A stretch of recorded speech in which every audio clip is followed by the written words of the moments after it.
tried to silence him. They erased his name. But he rebuilt from nothing. He fought every algorithm. They tried again and failed. Now he's back, stronger. From blackout to spotlight, he's at the White House, at the top of his game. Franchi lives. You are about to enter another dimension, the dimension of truth, unfiltered and uncensored. Welcome to the Raw Feed with Gary Franchi.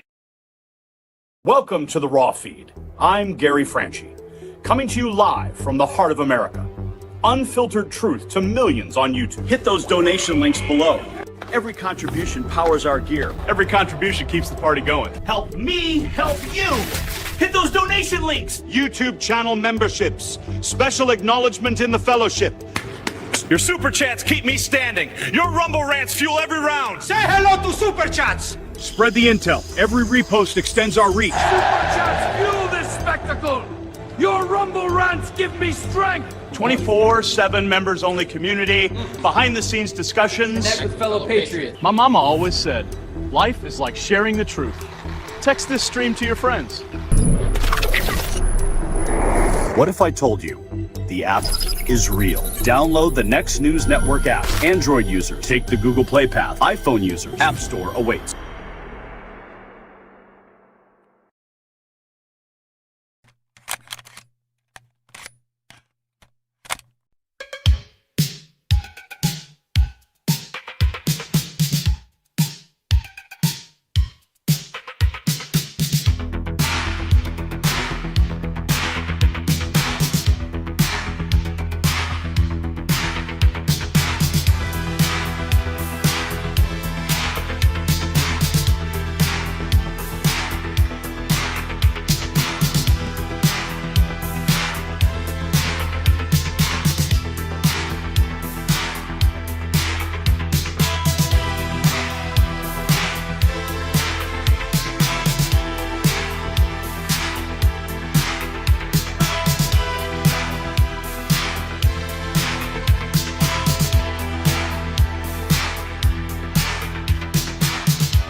What's going on, Next News Network family? I'm back in studio covering for Gary Franchi this week as he's out on assignment.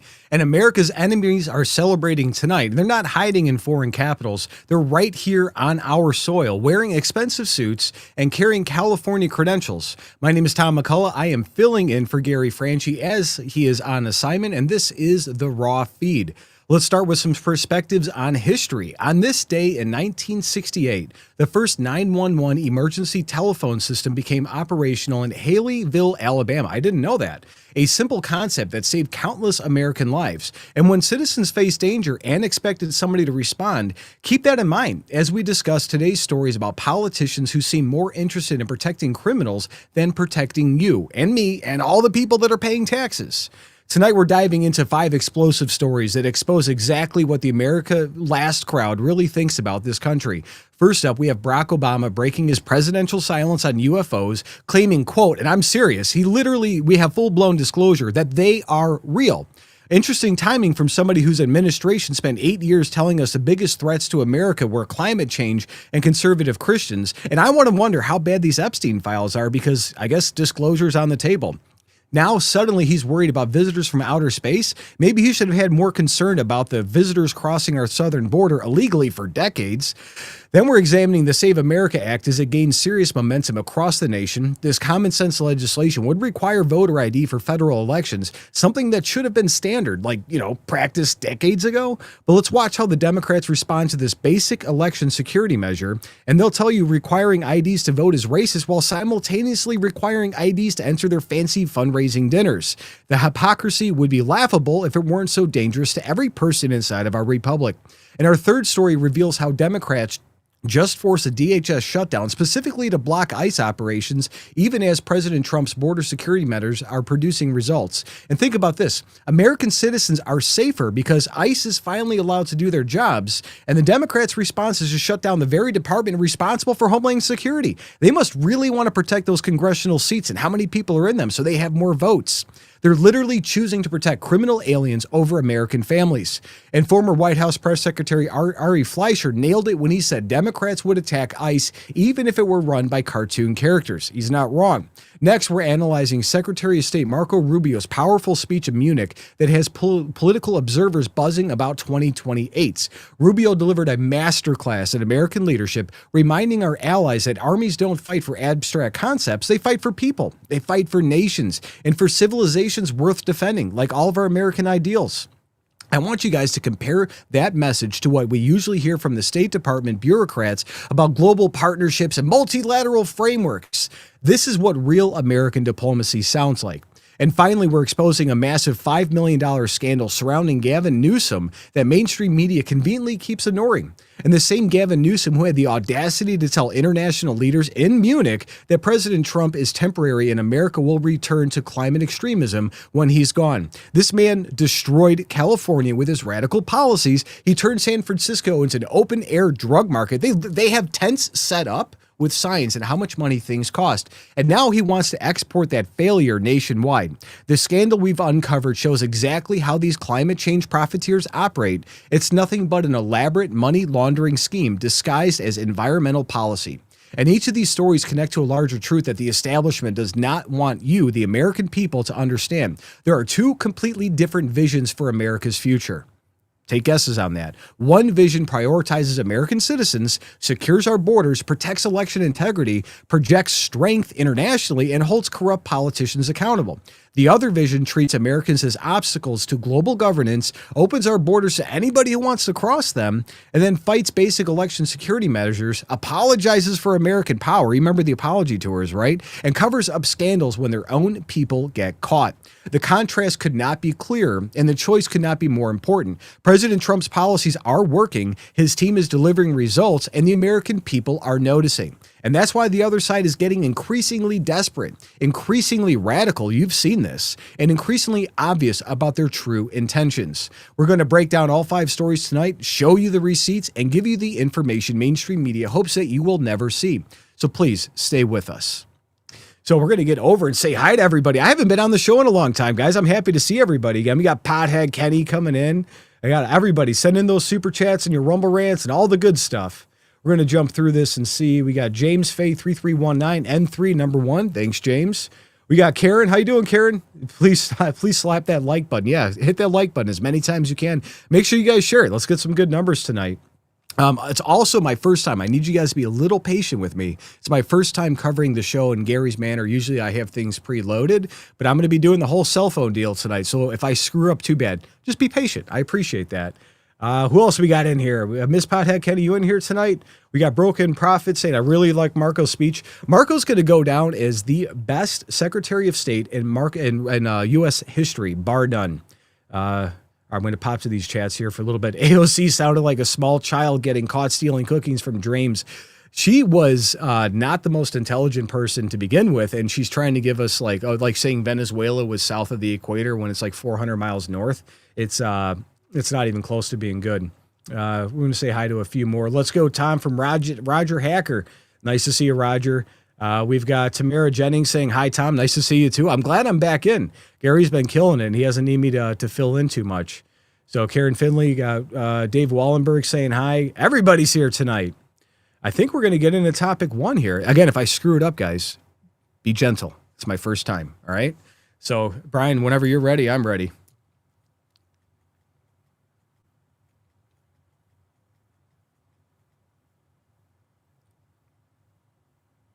I guess I can't hear Brian, so I'm assuming we're good. Sorry, I didn't hear Brian say, yeah. I get earbuds are working. All right. Got it. Okay. We have a whole new system tonight, so I appreciate you guys sticking with us here. Copy. So Barack Obama just shattered decades of government secrecy with 4 words that changed everything for every single person on the planet. They're real. For the first time, a former president has publicly confirmed what millions of Americans and probably billions of people around the world have suspected, that we are not alone. But here's what Obama didn't tell you, and why this admission might be the biggest distraction from what's really happening in America right now. So think about what this means for you and your family. If aliens are real and our government has been lying about it for, I don't know, decades, what else are they hiding? Your tax dollars have funded secret programs while they told you UFOs were conspiracy theories. Now Obama casually drops this bombshell on a podcast like he's discussing the weather, like it wasn't a big deal. Meanwhile, Democrats like Gavin Newsom are jet-setting around Europe, promising foreign leaders that Trump is temporary and America will return to their globalist climate agenda. They're using alien disclosure as a cover while they plot to undermine everything Trump built. I want you guys to wake up, America. And they're probably covering up for the Epstein files, too. Let's be dead serious about that. So, speaking of the things that the establishment doesn't want you guys to see coming, something's been brewing in America. You can feel it. The chaos, the uncertainty, the constant revelation about what our government has been hiding from us. Obama drops UFO bombshells while Democrats promise foreign powers that Trump is temporary. The problem? You never know the full story until after the crash, after the collapse, and after it is too late.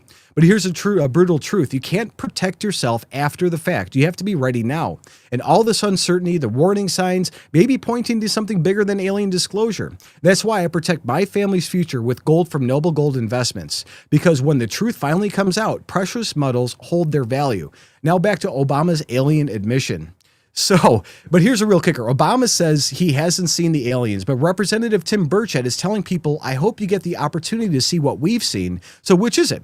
Either Obama's lying about what presidents really know, or there's a shadow government operating above presidential clearance levels. Pentagon documents from Immaculate Constellation are leaking mysterious images while Democrats distract you with climate fear-mongering. All right. So we're getting into it here. All right. So we have UFO, UAP news and content. We got toward transparency, UAP disclosure, a bipartisan campaign for public discussion and prudent declassification. A coordinated campaign advocates for public. So these guys, there are so many groups out there in the world that are absolutely advocating on a daily basis. I'm going to show you their website a little bit. If you guys get a chance, sign up. If this is something that interests you, you guys should go there and check these things out. Still learning the system here. Trying to get through this, guys. Thanks for bearing with me here. I appreciate you. Yeah, got it in. So the bipartisan push for UAP transparency sets the stage perfectly for why politicians like Anna Luna are facing real pressure to stay quiet. And I will say Burchett and Luna and a whole bunch of other people, there's a whole, like I'd say 7 or 8 that are like bipartisan Democrats, Republicans that are really working to bring out the UAP, UFO disclosure. We've been wanting this for decades, since the 1960s and 50s when they told us that they had crashed aliens. And all these people, they keep saying all of these things. But Congresswoman Anna Paulina Luna said that the people inside Congress warned her that talking about UFOs could ruin her political career forever. And there's been people that have been told for decades that they're never going to have any of this get done, that they don't know what it is, and they keep getting lied to. But in the meantime, they have 0 point energy and all these things that have been just stuck up on shelves, hiding it from the American people. So Luna's career warnings show the political stakes are real, but as we'll see, some members of Congress have already classified evidence that changes everything.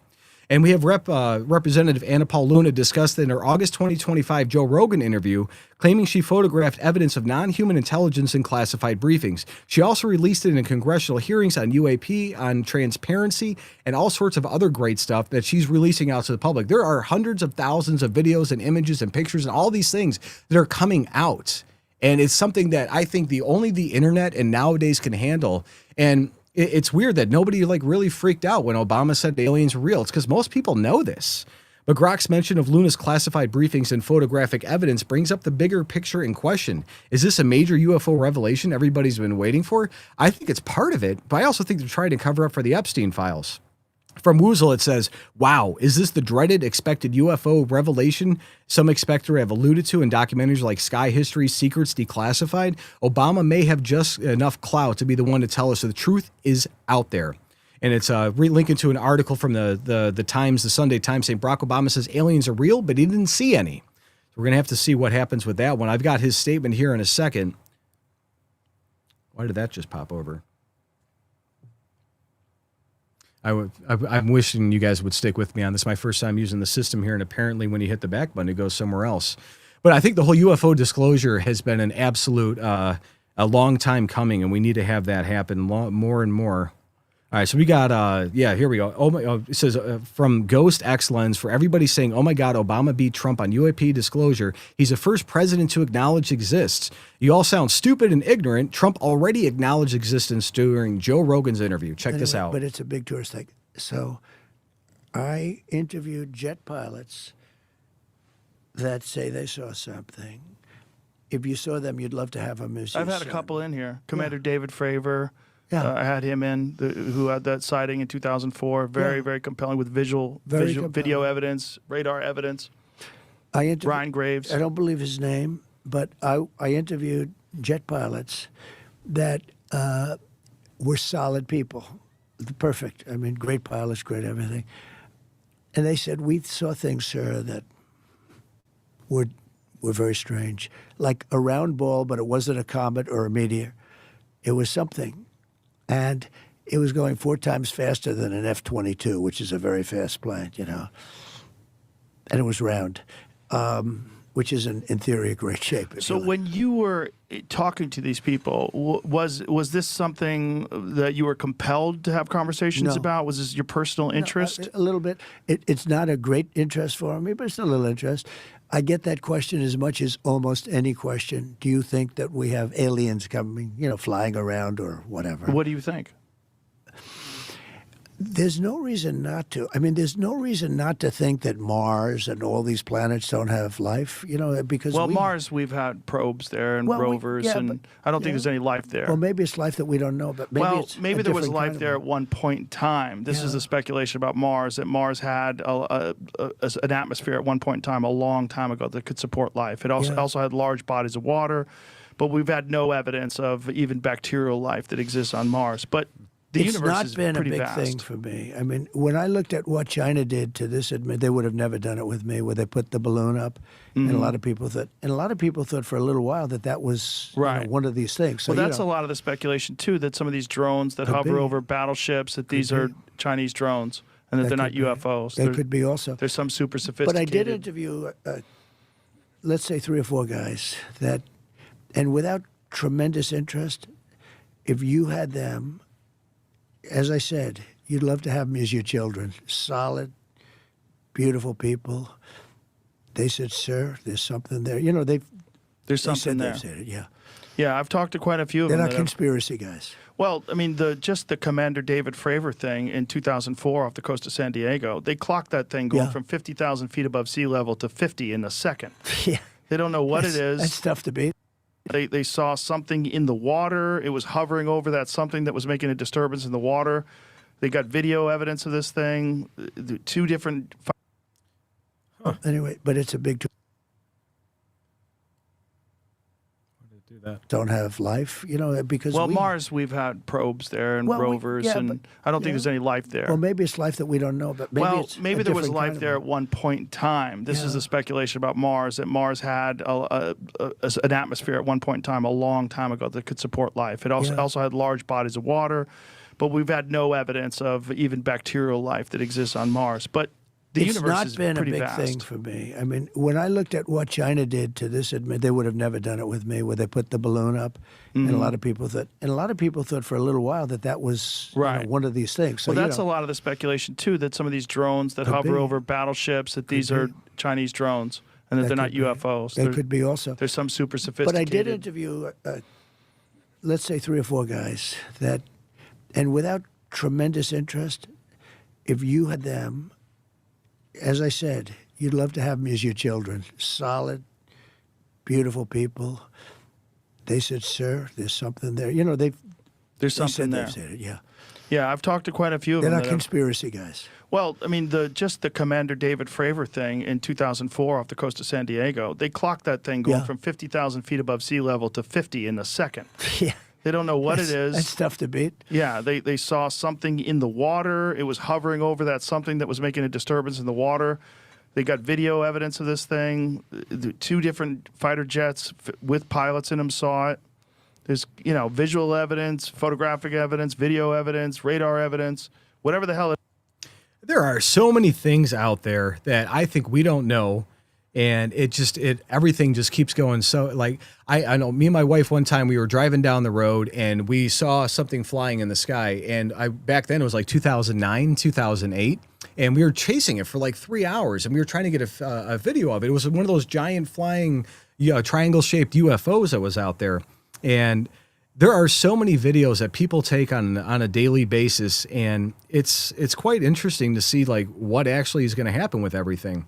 So we have William Stickover saying, Obama, no alien lab, but UAP incidents happened on his watch. In 2009, President Barack Obama said that when he entered office, he asked his intelligence team, is there a lab somewhere where we're keeping the alien specimens in spaceship? And the answer was no. And that joke, right?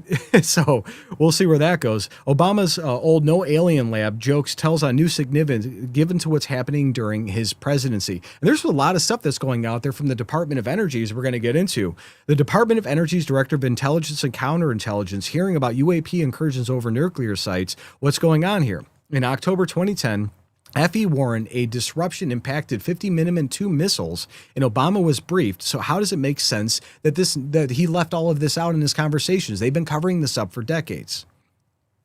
I knew that we had evidence of extraterrestrial visits to Earth.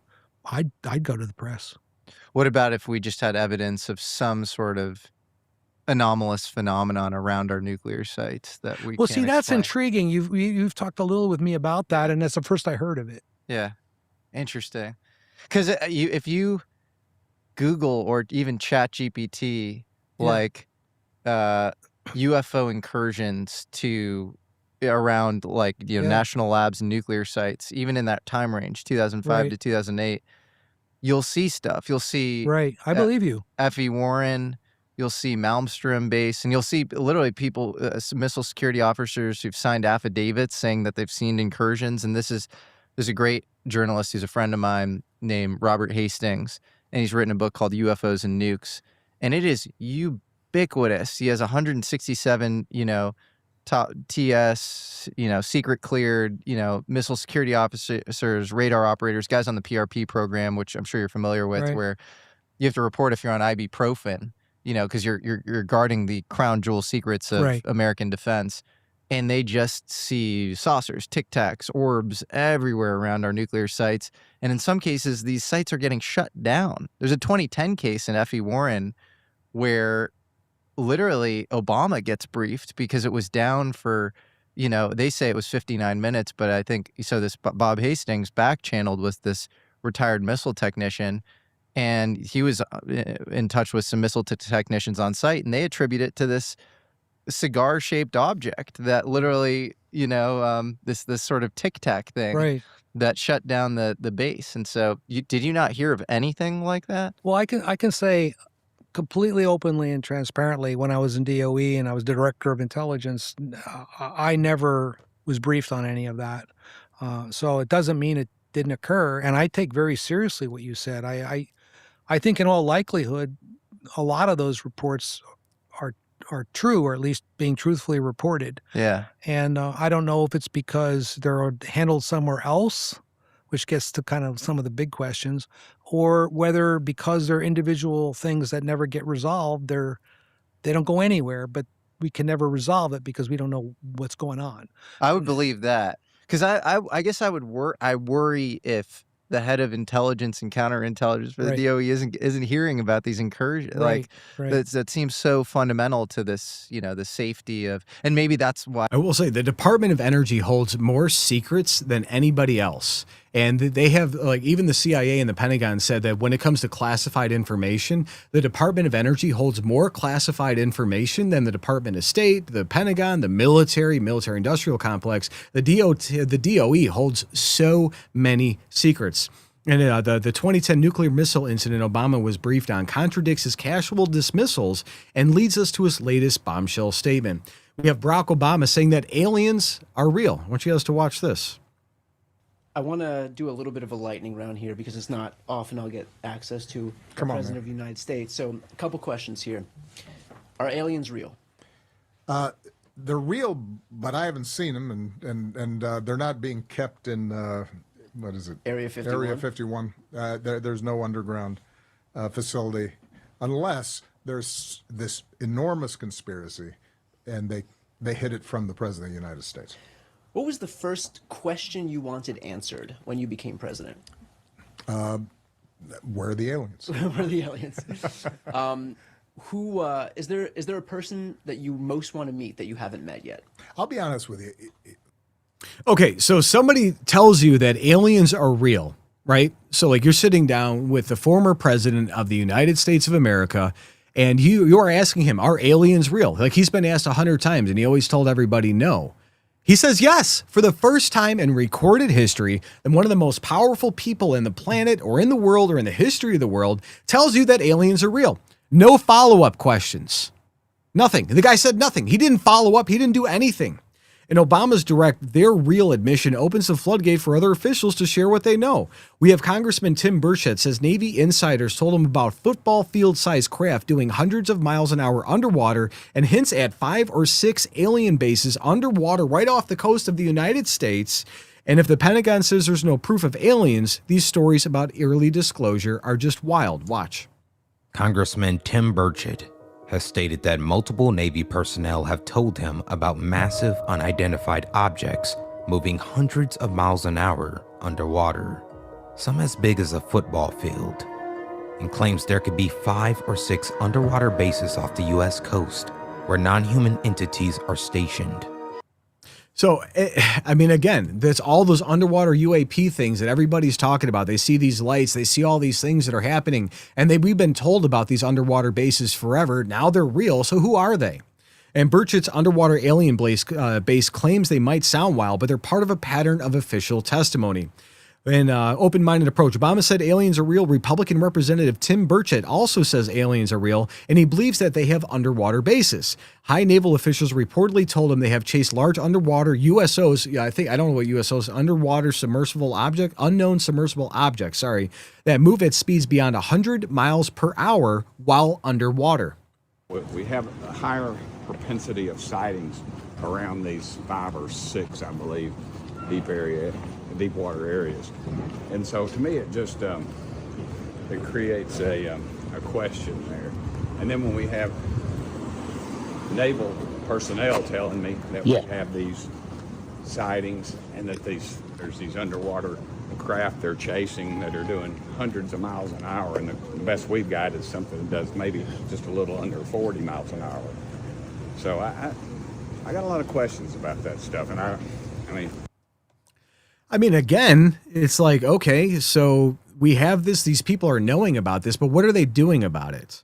And we have ex-President Obama confirmed. It's the same tweet coming back out. But again, they are not kept in U.S. facilities. But what does that mean? The Democrats usually try to stick to the scientific mainstream narrative. So why would Obama say aliens are real? And why would this guy, I don't know who he is. I forgot the guy's name. Why no follow-up questions? How long have they been here? Did they build the pyramids? What are we doing about this? Are they here for gold? Like all the questions that we want to know. And it's just pretty crazy. But these underwater UFO reports from naval officers add credibility to the mounting evidence Obama is now acknowledging. And we have from Cookie Collector saying, Rep. Tim Burchett, I hope you get the opportunity to see what we've seen. Watch this.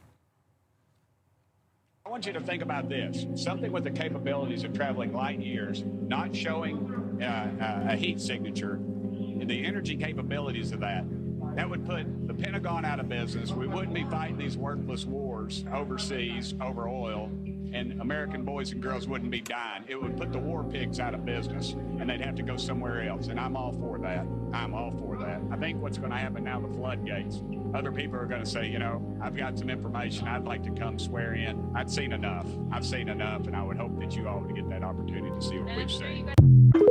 So it's not just that. It's the technology. It's the energy. It's the consumption. I mean, Velcro apparently or supposedly came from aliens. Like all these other things, they made discoveries, the microchip, the computer, semiconductors, all these things have stemmed back to the 1945 or 1940s crash in Roswell.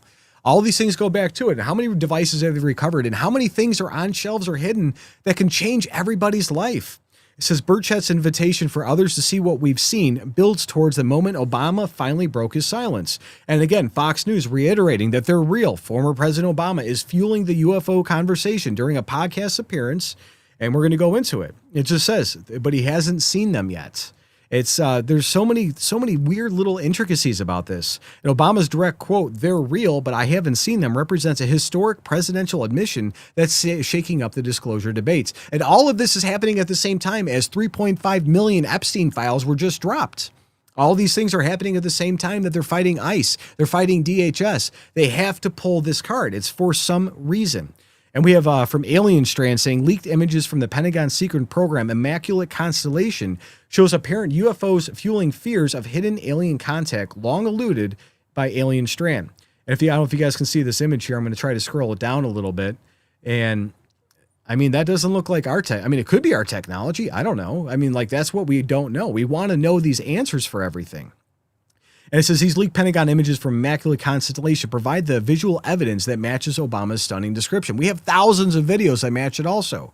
But we have a Wall Street Apes tweet saying Gavin Newsom must never become president. Gavin Newsom declared that the Munich Security Conference of Donald Trump is temporary, and when he's gone, America will double down on climate policy. So are they using this to try to cover up for the climate agenda? Are they trying to cover up for the Epstein files? We have a whole bunch of people that just resigned, like Thomas Pritzker, and we're looking at the Cooper from CNN just resigned today. I believe it's over the Epstein stuff, allegedly. I'm not 100% up to date on it, but let's see what they say about Newsom.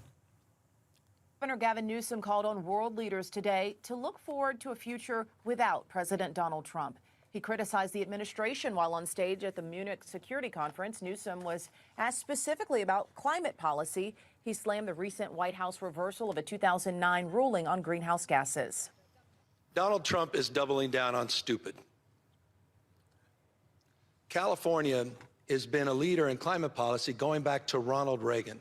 I hope, if there's nothing else I can communicate today, Donald Trump is temporary. He'll be gone in 3 years. California is a stable and reliable partner in this space. This is video of top international security leaders arriving at the conference. In addition to Newsom, several other prominent Democrats thought to be considering 2028 presidential runs are also attending to strengthen ties with European allies. Well, Gavin Newsom is destroying his state. They're saying, Trump's going to be here for 3 more years. You've got a couple more years of Gavin Newsom. I mean, you have every major companies leaving California, going to Texas, going everywhere else. They have one of the largest exodus populations across the country. that's leaving California and they're going and still voting Democrats. So if you guys are moving out for high taxes and bad representation, don't vote the same way when you get out of there. It's just one of those things that everybody gets upset about. So we'll have to see it. So this is the ultimate establishment move. This is the ultimate establishment move. Drop a UFO revelation to distract from their real agenda while everybody's looking up at the sky, wondering about aliens. Newsom and his globalist buddies are promising foreign leaders that they'll destroy Trump's America First policies. They're not hiding aliens from you. They're hiding their plans for America.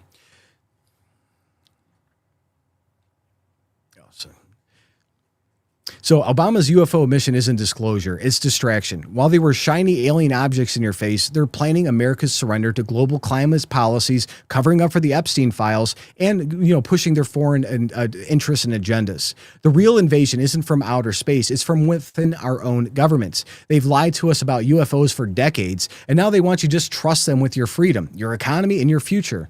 The question isn't whether aliens are real, it's whether you'll let the establishment use this revelation to manipulate you into forgetting about America first. So don't fall for the distraction, folks. And hey, while you're thinking about what's real and what's not real, check out the Next News merch shop for gear that represents real American values. And do you think Obama's UFO admission is genuine disclosure or just another establishment distraction? All right. I am sorry, guys, that it was so wild today. I'm working on it. I'm trying to get to, hit the right buttons and hitting these things. It's a whole different setup for me. So I'm sorry that one was a little bit rough. And then trying to flip back and forth between the topics was, I'm getting better. I'm trying, guys. So I'm going to go through the comments because UFO is something that's definitely tough for all of us. I don't know if you guys believe in UFOs. Drop your thoughts in the comments. I personally do. I think they've been out there. We have a couple tweets from Frank James that if the government or other companies created flying discs already, folks won't be inclined to assume any sightings would be BT. I agree with that. We have from James Travantini again, the McMillanville photos have never been debunked. They are real. There's a lot of them that are real out there that they said was fake just to put it out and, try to cover everything up. I'm going to pull over for some super chats. I saw one pop up here. We got one from Chris. One sec. Let me hit the button here. Oh, all right. That's nice. We got David saying hi. Pothead Kenny telling everybody to be a member. Keep up the good work, Pothead Kenny. Frank James, this is why until now we still use the Stone Age helicopters. Yes. The discopter should have long replaced them. I've seen videos on the discopters. Those things are pretty neat. And there's a whole bunch of stuff like all the propulsion systems. Like there are so many things that they have that they don't want to put out to us. And I don't get why. Do they think Americans or the world can't be trusted with it? But if you guys, what's that? Maybe not. As Brian's in my ear, he's saying maybe not. They don't trust us with it. But I think if we had flying cars and we had longevity and all these things, we could be exploring the stars and not fighting over energy rates and building nuclear power plants. 0 point energy is such a big deal. And I think they have it. I think they've had it for a long time, but they make a lot of money, just like the cancer research. So we have Linda Fontaine says, you're right. The media and Obamas are trying to create distraction from the Epstein files. I could not agree more. So we're going to get ready here for the next one. All right, Brian, you ready? I'm ready when you are. Democrats are in full panic mode as the Save America Act gains unstoppable momentum, and their desperate lies about voter ID are crumbling faster than their woke narrative. A California council member just exposed the shocking truth about how easy it is to get onto voter rolls without any citizen proof whatsoever. But wait until you hear how Republicans just demolished their biggest talking point. So this isn't just about election integrity. This is about whether your vote will ever matter again. Right now in states like California, anybody can get registered to vote without proving they're a citizen. They're added to voter rolls over and over with zero cross-referencing. And that means your voice as a legal American citizen gets diluted by people who shouldn't even be voting. Politically, Democrats know they're losing this fight badly. 83% of Americans support voter ID, including most Democrats. Chuck Schumer is so desperate he's calling it Jim Crow 2.0, the same tired playbook they've always used when Americans demand common sense. For what it matters, let me share something deeply personal that changed everything for my family. For years, my wife battled chronic pain and anxiety from her diagnosis. Endless doctor visits, treatments that didn't help, watching her struggle daily. It broke my heart. Then Jonathan Otto introduced red light therapy. Her pain vanished, anxiety lifted, she became herself again. Red light therapy uses specific wavelengths to heal at the cellular level, reducing inflammation, boosting energy, and improving sleep. While Democrats distract us with their lies, we can take control of our health naturally. No big pharma, no side effects, just real healing. The same establishment lying about voter ID wants you dependent on their medical systems forever. Do not let them control your health like they're trying to control our elections. But here's where it gets really good. Republicans just destroyed the Democrats' biggest lie about the SAVE Act. Democrats claim married women would be disenfranchised because they've changed their names. Right, that's completely wrong. The SAVE Act actually allows states to accept marriage certificates as proof of name changes. It takes just a few clicks online to get one, and Democrats are so desperate to stop election integrity, they're making up problems that don't even exist. We're going to get into this today, guys. So I will say, all right, so I don't know if anybody's educated on this, but I'm going to say this before we get going. Every congressional district in the country is comprised of about 750,000 voters. Illegal immigrants are counted in the census. The census directly reflects how many congressional appointments or how many congressional seats are per state. So Illinois, if we've got, let's say I live in Illinois, so we got 750,000. So if we have 3 million illegal immigrants, that's 4 congressional seats. If Trump deported all 4 of them, or the Supreme Court ruled in favor of Trump saying they can't count it in the census, Illinois loses 4 congressional seats on the front. 30 million illegal immigrants across the country, looking at 40 seats. That's a lot of power. Democrats will not have the presidency for the next 30 years. This is why they're willing to die on this hill. So Melanie Collin, MPA, stated, the voter ID debate is heating up fast. And she says, Wake Up America, early Newsmax to discuss Trump's claim, executive action, and the SAVE Act. Let's check it out. President Trump, he took to Truth Social Friday night, saying in part, quote, the Democrats refuse to vote for voter ID or citizenship. The reason is very simple. They want to continue to cheat in elections. There will be voter ID for the midterm elections, whether approved by Congress or not. Whoa. And I think once he does that, we're going. Back down. President Trump, he took to Truth Social Friday night, saying in part. I had to skip around, guys. Who are undocumented here illegally are actually voting. And the part that I resent the most about this whole push against the SAVE Act is this narrative that it's going to negatively affect women and black and brown people. I happen to be a woman and a black woman, a black person. And guess what? I have a whole passport. I have a government issued driver's license. And guess what? I even had a name change during the course of my lifetime. Actually, a couple of name changes, to be honest with you. And everything is fine. I've always been able to vote. So I hate this. I hate that, again, they are using black people to suggest that that Republicans are racist and conservatives are racist, just because we would like to have some elections and make sure that they are valid and that people who are not supposed to be voting aren't voting.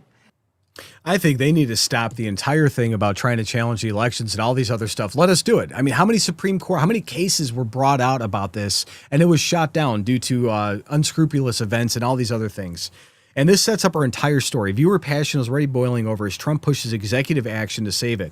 We have Create Life Consciously. Please, please, please get the SAVE Act passed ASAP. And we have Gunther Engelman saying, it's time. Senate Majority Leader for Republicans John Thune is receiving massive pressure from Americans to get the SAVE Act passed. This week, call him. He needs to hear from everybody. If you guys go online, look up his phone number, look at everybody else, and get them out there to vote. Let's get this passed. Let's get this done. Let's get it handled for our midterms. And the grassroots energy is exploding into direct demands on Congress, where Republicans are making a bigger constitutional argument. From Kevin Sorbo, it says, Republicans have been robbed of 18 House seats because illegals are counted in the census. Exactly what I was just saying. The second the Supreme Court rules that they can't be counted in the census, watch the entire narrative from the Democrat Party on every single level flip. They're not going to care. They're going to want them all deported. They're going to want all of these things to happen immediately following that decision because it no longer politically benefits them. And in the meantime, they're disenfranchising their African-American voters by closing it south side of Chicago. They're closing schools down. They're saying, hey, we don't have enough money for this school. They tell the kids, they go from that school, they ship them 45 minutes away, then find $3 to $5 million somewhere, and then renovate the school and stick a bunch of illegals in it. Watch. The American people and the census manipulation that Democrats have been using to influence American elections for years. In 2018, Republican leadership, including the president himself, called for a citizenship question to be included in the 2020 census reports. To no one's surprise, when the Democrats took control, these requests went unanswered, and the question of citizenship was waived. But the fact remains that the concept of sanctuary cities and radical blue states ignoring immigration law and using the illegal population to manipulate the lines of congressional districts is in fact unconstitutional. Not only are there severe constitutional concerns from the inclusion of illegal immigrants, but the Census Bureau admitted to having made several, quote, errors in their 2020 census report. Convenient, seeing that as in 2020, Donald Trump was on top of the ticket.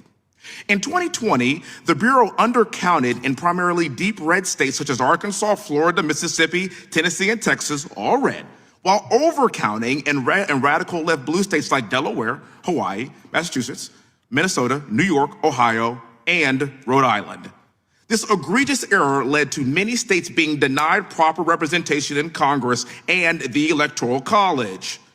So much so that these errors cost Republicans not one, not two, not three, not four, not five, but 6 seats in the House.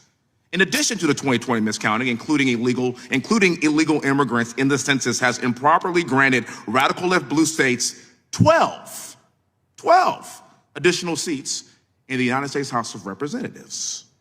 It's a total of 18 seats gained. That is a huge problem, and those are the facts. Mr. Mayfield, thank you so much for being here. So I have a question for you, if you don't mind. I mean, this is the whole deal. This is the whole deal that they have. They have to have these people counted. They couldn't win the other way because they knew the country after 9/11 was going a certain direction towards conservatives because we wanted safety, security. We want to know who's in our country. We want to know. I want to know. If you guys want to know, let me know in the comments too. I like knowing who people are when they come in here. I don't want terrorist attacks or other things happening inside of our country from unvetted people crossing the border. We're going to get into the next one. Now we're seeing the constitutional claims turn into direct pressure on Senate leadership. This is moving from theory to action. From Dreamer says, Leader John Thune, please pass the Save America Act. We have a republic to save. Please be strong, filibuster, or get rid of the filibuster. And I'm hoping to God that they're going to vote on this soon. We have my friend Scott Pressler on here, day 47 of asking Leader Thune to pass the Save Act. He's got everybody's happy with him. He's out there killing it. But this has to happen. Otherwise, all of the efforts of Scott Pressler and everybody in your local township Republican organizations and probably Democrat organizations in some states, they want voter ID because they want transparency and they want accountability. It lets us know as American citizens that everything is being done to snuff, that it's being done the right way, and we don't have any ambiguity in what's happening. It says, while the Senate Republicans face pressure, Democrats are dealing with their own crisis. Actual evidence of registration problems. From Wall Street Apes, wow, Democrat Colorado Secretary of State Jenna Griswold sent out 30,000 mailers to illegals telling them to register to vote. They knew who they were, and they sent out 30,000 mailers telling them to get out there and vote. In 2022, your office sent out mailers to 30,000 non-citizens. Final question. This is not the first time that your office has made mistakes that have damaged voters' confidence in our elections. In 2022, your office sent out mailers to 30,000 non-citizens inviting them to register to vote. They, of course, are not eligible to register to vote. That same year, your office used Colorado's ballot tracking system to send messages to specific Coloradans encouraging them to vote when, in fact, they had already voted, causing confusion that had to be cleaned up by the county clerks. And now this leak of the voting system passwords. Given your office's repeated errors that have damaged confidence in our elections, which you say is paramount, will you resign?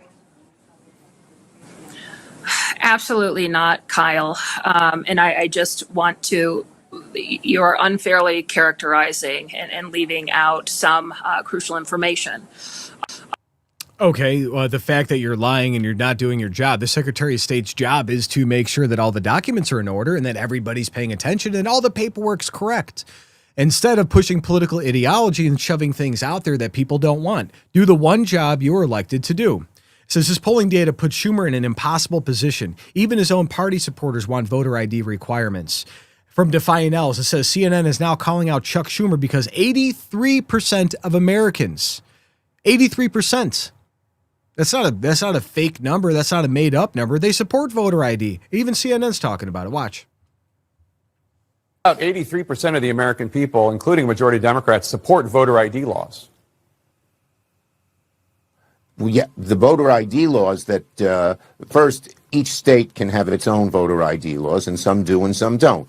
But secondly, what they are proposing in this so-called SAVE Act is like Jim Crow 2.0. They make it so hard to get any kind of voter ID that more than 20 million legitimate people, mainly poorer people and people of color, will not be able to vote under this law. We will not let it pass in the Senate. We are fighting it tooth and nail. It's an outrageous proposal that is, that shows the sort of political bias of the MAGA right. They don't want poor people to vote. They don't want people of color to vote because they often don't vote for them.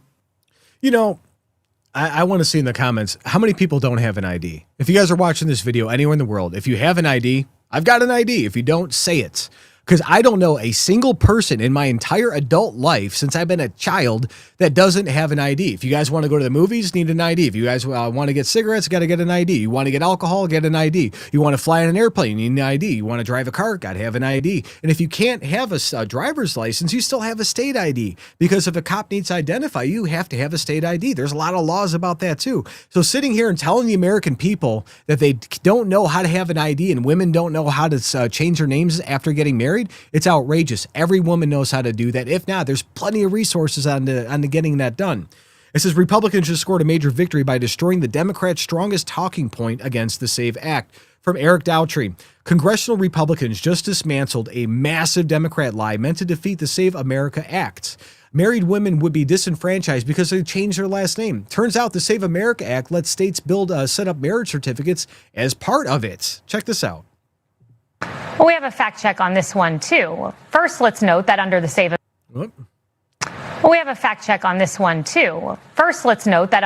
America Act, states will have the option to set their own discretionary process.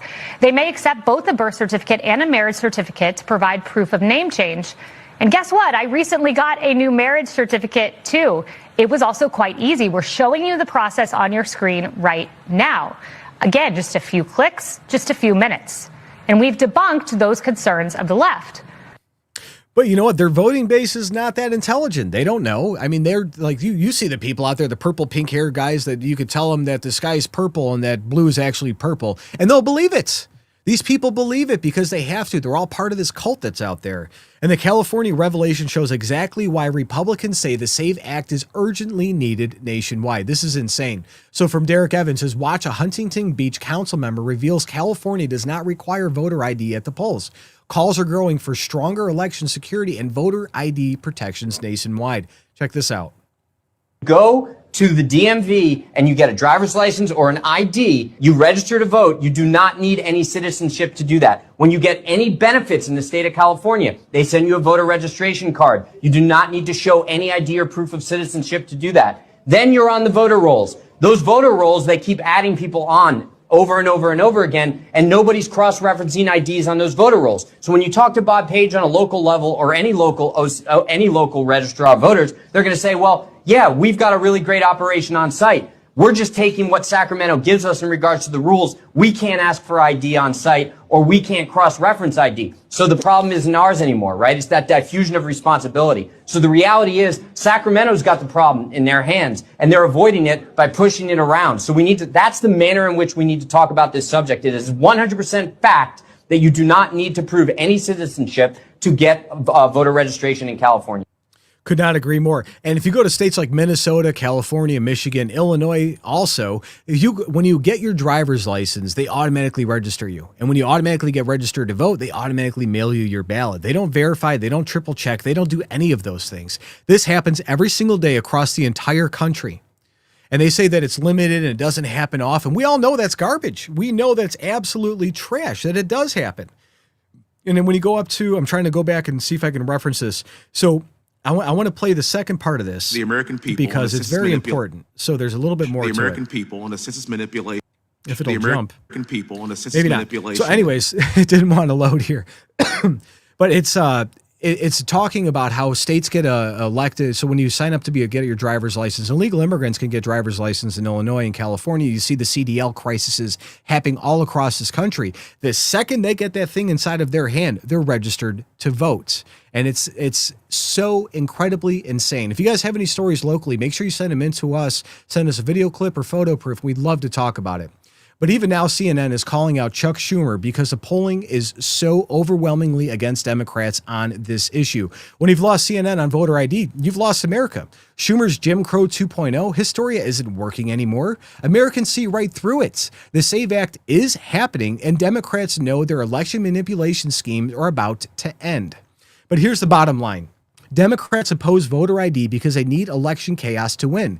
And every single time you take out somebody that shouldn't be in this country, their votes are going to go up. And they're going to lose congressional seats when you remove the illegals. They want them to vote. They want them apportioned. So right now it's 276 to win. If you take out 40 congressional seats from Democrats on the illegals being counted in the census, they won't win a presidency until 2070 or 2080. And they can't win on their policies, so they need a system where citizenship doesn't matter at all and verification doesn't exist. It's the perfect thing for them. The SAVE Act threatens their entire power structure, and that's exactly why we need to pass it immediately. It should have been passed decades ago. And when 83% of Americans agree on something, including most Democrats, that's not partisan. It's common sense. Even the Democrats want to know that their votes are counting the right way. And the only people fighting voter ID are the ones who benefit from voter fraud. So do you guys think requiring proof of citizenship to vote is just basic common sense? Let me know in the comments. And while you guys are engaging, check out the Next News merch shop online and wear the Next News merch with pride. All right, that was getting a little bit better, guys. I'm still trying to figure out this feed stuff here. So my apologies on that. I'm still learning. We'll get better. Oh, Brian's in my ear. Yeah, I'm working on it, Bri. We have Tamara Jennings saying SAVE Act and point blank, fraud, fraud, fraud. We've got Frank James. In other words, the devil elites gets his frog demons to pose as ETs. That's hilarious.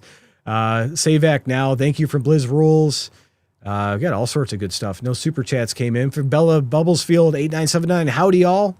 The Dominion voting machines. I mean, they came from Venezuela, right? And Trump went to Venezuela recently. That's interesting how that works. I mean, the whole thing, and I want to mark this in the calendar because the second that the Supreme Court says that the illegals cannot be counted in the census, guess what? The Democrats are not going to care. All of the incentives, all of the things that they're doing to try to push them to stay in. Oh, we got to fight sanctuary cities, all these policies. You know what? That's going to be gone overnight. Obama was a deporter in chief. He actually deported more illegal immigrants in his 8 years than Trump did in his first term. Bill Clinton did the same thing. George Bush did the same thing. George Bush Sr. did the same thing. They've always been for, border security up until about 2012. And then everything changed once they realized that the country was trending in the side of the Republicans. And they had to offset that. So they opened the borders. They flood people in. They let everything just go absolutely ballistic the last 4 years of Obama because they knew that if they did that, they would control the United States elections, the electorate, the Congress, the Senate, and the U.S. Supreme Court, everything just by having those people being counted for the next 40 to 60 to 70 years. And Republicans would never be able to recover from that. Conservatives, anybody, even a third party would never be allowed to come back up again. And that's just the way it is. And it's sad and it's scary that that's how the world that we live in. And it's absolutely insane. So I'm going to get to one or two more comments. We'll jump into the next topic here. Yeah, I'm sorry. If I'm doing a terrible job, guys, just make sure you let me know here. So I'm sorry about that. So Jeremy, it is a big one. It's a giant one. It's a simple concept. Even for shift for brains might understand it from Bill's rules. Democrats are communists from Bella. Again, good job on that count. I think most of them are. They just voted in Congress 2 days ago to say that communism is bad. And guess what they didn't do? Was it 48 Democrats said that they refused to vote, saying to get rid of communism and that communism is a horrible thing? 48 people said no. 50 people said no. And we have open socialists running in New York City as a communist. Zoran Mamdani, they just played prayers over the city's loudspeakers this morning. That was all over X. It was insane. All right, we're going to get into the next one. I'm ready when you are, Bri. So while President Trump delivers historic border security wins, Democrats just forced a DHS shutdown because guess what? They can't stand seeing ICE agents actually doing their jobs. They're literally shutting down FEMA and critical programs just to protect illegal immigrants from enforcement. And this isn't about reform, it's about sabotage. And what they're demanding will blow your mind. So this affects every American family directly. When Democrats shut down DHS over ICE operations, they're gambling with your safety for political points.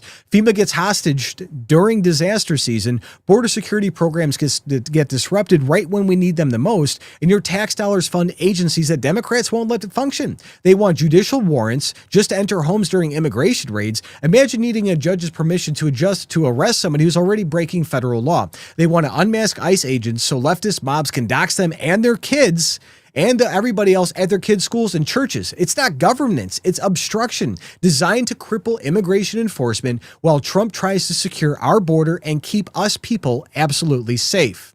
But speaking of these themes that the mainstream media won't tell you about, breaking news is breaking quietly, and most people missed it completely. While headlines obsessed over shutdown theater, the Trump administration just released a document that could fundamentally reshape America's mining sector. And this is real, and it's unfolding right now. Under Executive Order 14241, this goes far beyond typical policy changes. We're talking about domestic mineral independence that could revolutionize how America competes globally. The implications for copper markets alone are staggering. And while Democrats play games with government funding, Trump's team is securing America's industrial future.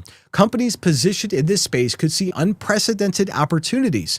The executive order specifically targets critical minerals essential from everything from defense systems to renewable energy infrastructure. And it's not speculation, it's documented policy creating measurable market shifts, smart investors already connecting these dots. But back to the Democrats sabotaging border security.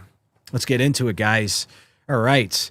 So we've got Hillary Clinton. Oh, get this. So Hillary Clinton admitted. Oh, I'm sorry about that. So what makes this even more insane? Senator Rick Scott just introduced legislation to stop Congress from getting paid during shutdowns. They create no work, no pay, he says. Meanwhile, Democrats are demanding ICE agents wear name tags so Antifa can show up at their houses. And as one Republican senator put it, this is pure political theater because Democrats can't even accomplish what they came here to do. So these shutdown stunts are just absolutely insane. I mean, I think we could all agree on that one completely. So anyways, Hillary Clinton just said something and I watched this clip probably 30 times and I couldn't believe that she actually said it. Hillary Clinton admits that mass migration has been destabilizing to society and that it went too far. It's been disruptive and destabilizing. Can you imagine her actually agreeing with Trump right now? Watch.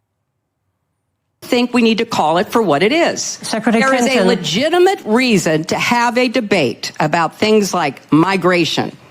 It went too far. It's been disruptive and destabilizing, and it needs to be fixed in a humane way with secure borders that don't torture and kill people.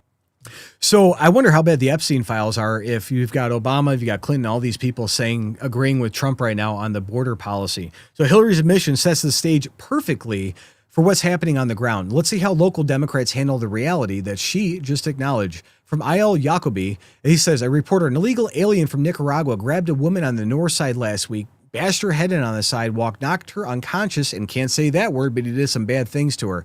And Chicago Mayor Brandon Johnson said, let's just move on. Well, the real Chicagoans that I talk to, that I communicate with, mostly black and brown, actually, tell me that you don't seem to know the difference between illegal aliens and real Chicago citizens. They feel that you are siding with the illegal aliens over them in their communities. And okay. Sadly, William, let's get to the question. Let's get to the question. The real question is simply this. I don't know how to make it any more direct. An illegal alien from Nicaragua grabbed a woman on the north side last week, bashed her head into the sidewalk, knocked her unconscious, and raped her. If that had been your wife, Stacey. Okay, all right, we're not going to answer it. Thank you. Right. Thanks, William. All right. Would you want ICE to deport her? All right. Let's move on. Yes or no? Let's move on. Answer the question as a man, not as mayor, but as a man. Would you want Thank you. to deport? That's a question every single American wants to know the answer to. I live in Chicago. I want to know if that happens to somebody in my family or one of my close friends that he would push to deport those people. All of these people around the country are willing to watch these atrocities happen on a daily basis. The train incidents, people getting brought into the roads. How many people have been paraded in front of Trump about their families being impacted by this? They're doing nothing. They don't care. They care about power and they care about votes. They care about that more than they care about your family, and that's disgusting. But from Clinton's words to Johnson's deflection, this is exactly the kind of disruption Rubio is talking about on a global scale. And Marco Rubio will go down as one of the greatest Secretary of States in United States history, bar none. Rubio said, some migration is not some fringe concern of little consequence. It was and continues to be a crisis that destabilizes societies across the West. And look at Europe right now. It's terrible. Mass migration isn't some fringe concern of little consequence. It was and continues to be a crisis which is transforming and destabilizing societies all across the West. Yes, absolutely. And it's been that case since day one when they started shipping in tens of thousands overseas. And it says Rubio's laying out the big picture crisis, but Trump's team is already delivering results. Check these deportation numbers from Rapid Response 47. It says floodgates are closed. 8 in 10 asylum seekers now booted by judges as Trump attempts to restore the borders. He is doing the best job that he can, and I think they still have 0 border crossings in the last 6 months. It's insane. It says the asylum courts are backing Trump's approach, and Homan's seeing the real results in former sanctuary strongholds like Minnesota. Another one from Rapid Response from Tom Homan says Minnesota is less of a sanctuary state because of what we did there. And they're doing their best to stop him from doing all of this and all the fraud and all the craziness, and they don't want the truth to come out. Look, it's a great success, but I don't expect any politician from that state to say, President Trump, congratulations, did a good job. Tom Homan did a good job. Bottom line is President Trump sent me up there to de-escalate, get state and local cooperation, and stop being a sanctuary state and arrest illegal aliens with a focus on criminals. Over 4,000 arrests, done. De-escalation, done. Collaboration and cooperation with the prisons and the counties, done. When we leave Minnesota, it's a much safer city because we arrested 14 illegal aliens with homicide convictions, 87 sexual assaults, mostly of children, and just a lot of criminal aliens, public safety threats we removed from the streets. It's a great success, and the men and women who carry that badge and gun for ICE, it's safer for them because they can arrest a public safety threat at a jail premise rather than going on the street and trying to arrest them on their turf where they have access to who knows what weapons. Minnesota is less of a sanctuary state because of what we did there. He's absolutely right. They've been out there killing it. So it says Homan's not just talking about Minnesota's success. He's got the receipts on Biden's massive child trafficking failure. And I don't get why Mayor Jacob Frey does not want these people there to protect them. I mean, Minneapolis is like a war zone. Chicago's like a war zone. All major Democrat cities are like a war zone, and they could stop the majority of it. Look what happened in Memphis, Tennessee. Nobody started complaining when they were down there. They went in, they started doing the work. Crime dropped by 84% in 2 weeks, and it's staying there because they are encouraging and they're engaging with the administration. From Rapid Response 47 again, it says, in the last administration, over 500,000 children were smuggled into the country, released to unvetted sponsors, and they lost track of 300,000 children. President Trump has already found 145,000 of them in a freaking year. Over 3,300 children. Last administration, over 500,000 children smuggled in this country, released to unvetted sponsors. They lost track of 300,000 of them. President Trump has already found 145,000 of them. Then in Minnesota alone, over 3,300 missing children we found that the last administration wasn't even looking for. And that tells you everything you need to know about how the Democrats care about the people. They don't care about what happens to the children after they leave. They don't care what happens when they come across the border. They don't care if they're being sold into servitude or other things that are happening across this country, this hemisphere, and the world right now. They don't care. All they care is about the congressional apportions and having additional congressional seats. That's the only thing that they care about. And it says, while Homan's cleaning up Biden's mess with missing children, Republicans are calling out Democrats for abandoning national security when it matters most. Another one from Rapid Response. It's kind of rich, to be honest with you, to watch so many Democrats having flown off to Munich to talk about national security on the world stage, but failing to fund our own here at home. Let's see what we have to hear.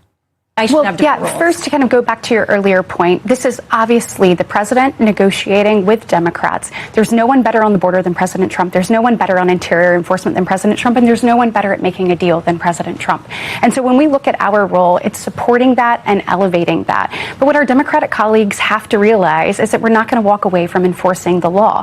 And when they talk about these different things and they're looking at it, they know that it's kind of rich, to be honest with you, to watch so many of them having flown off to Munich, to talk about national security on the world stage, but yet failing to fund our own here at home.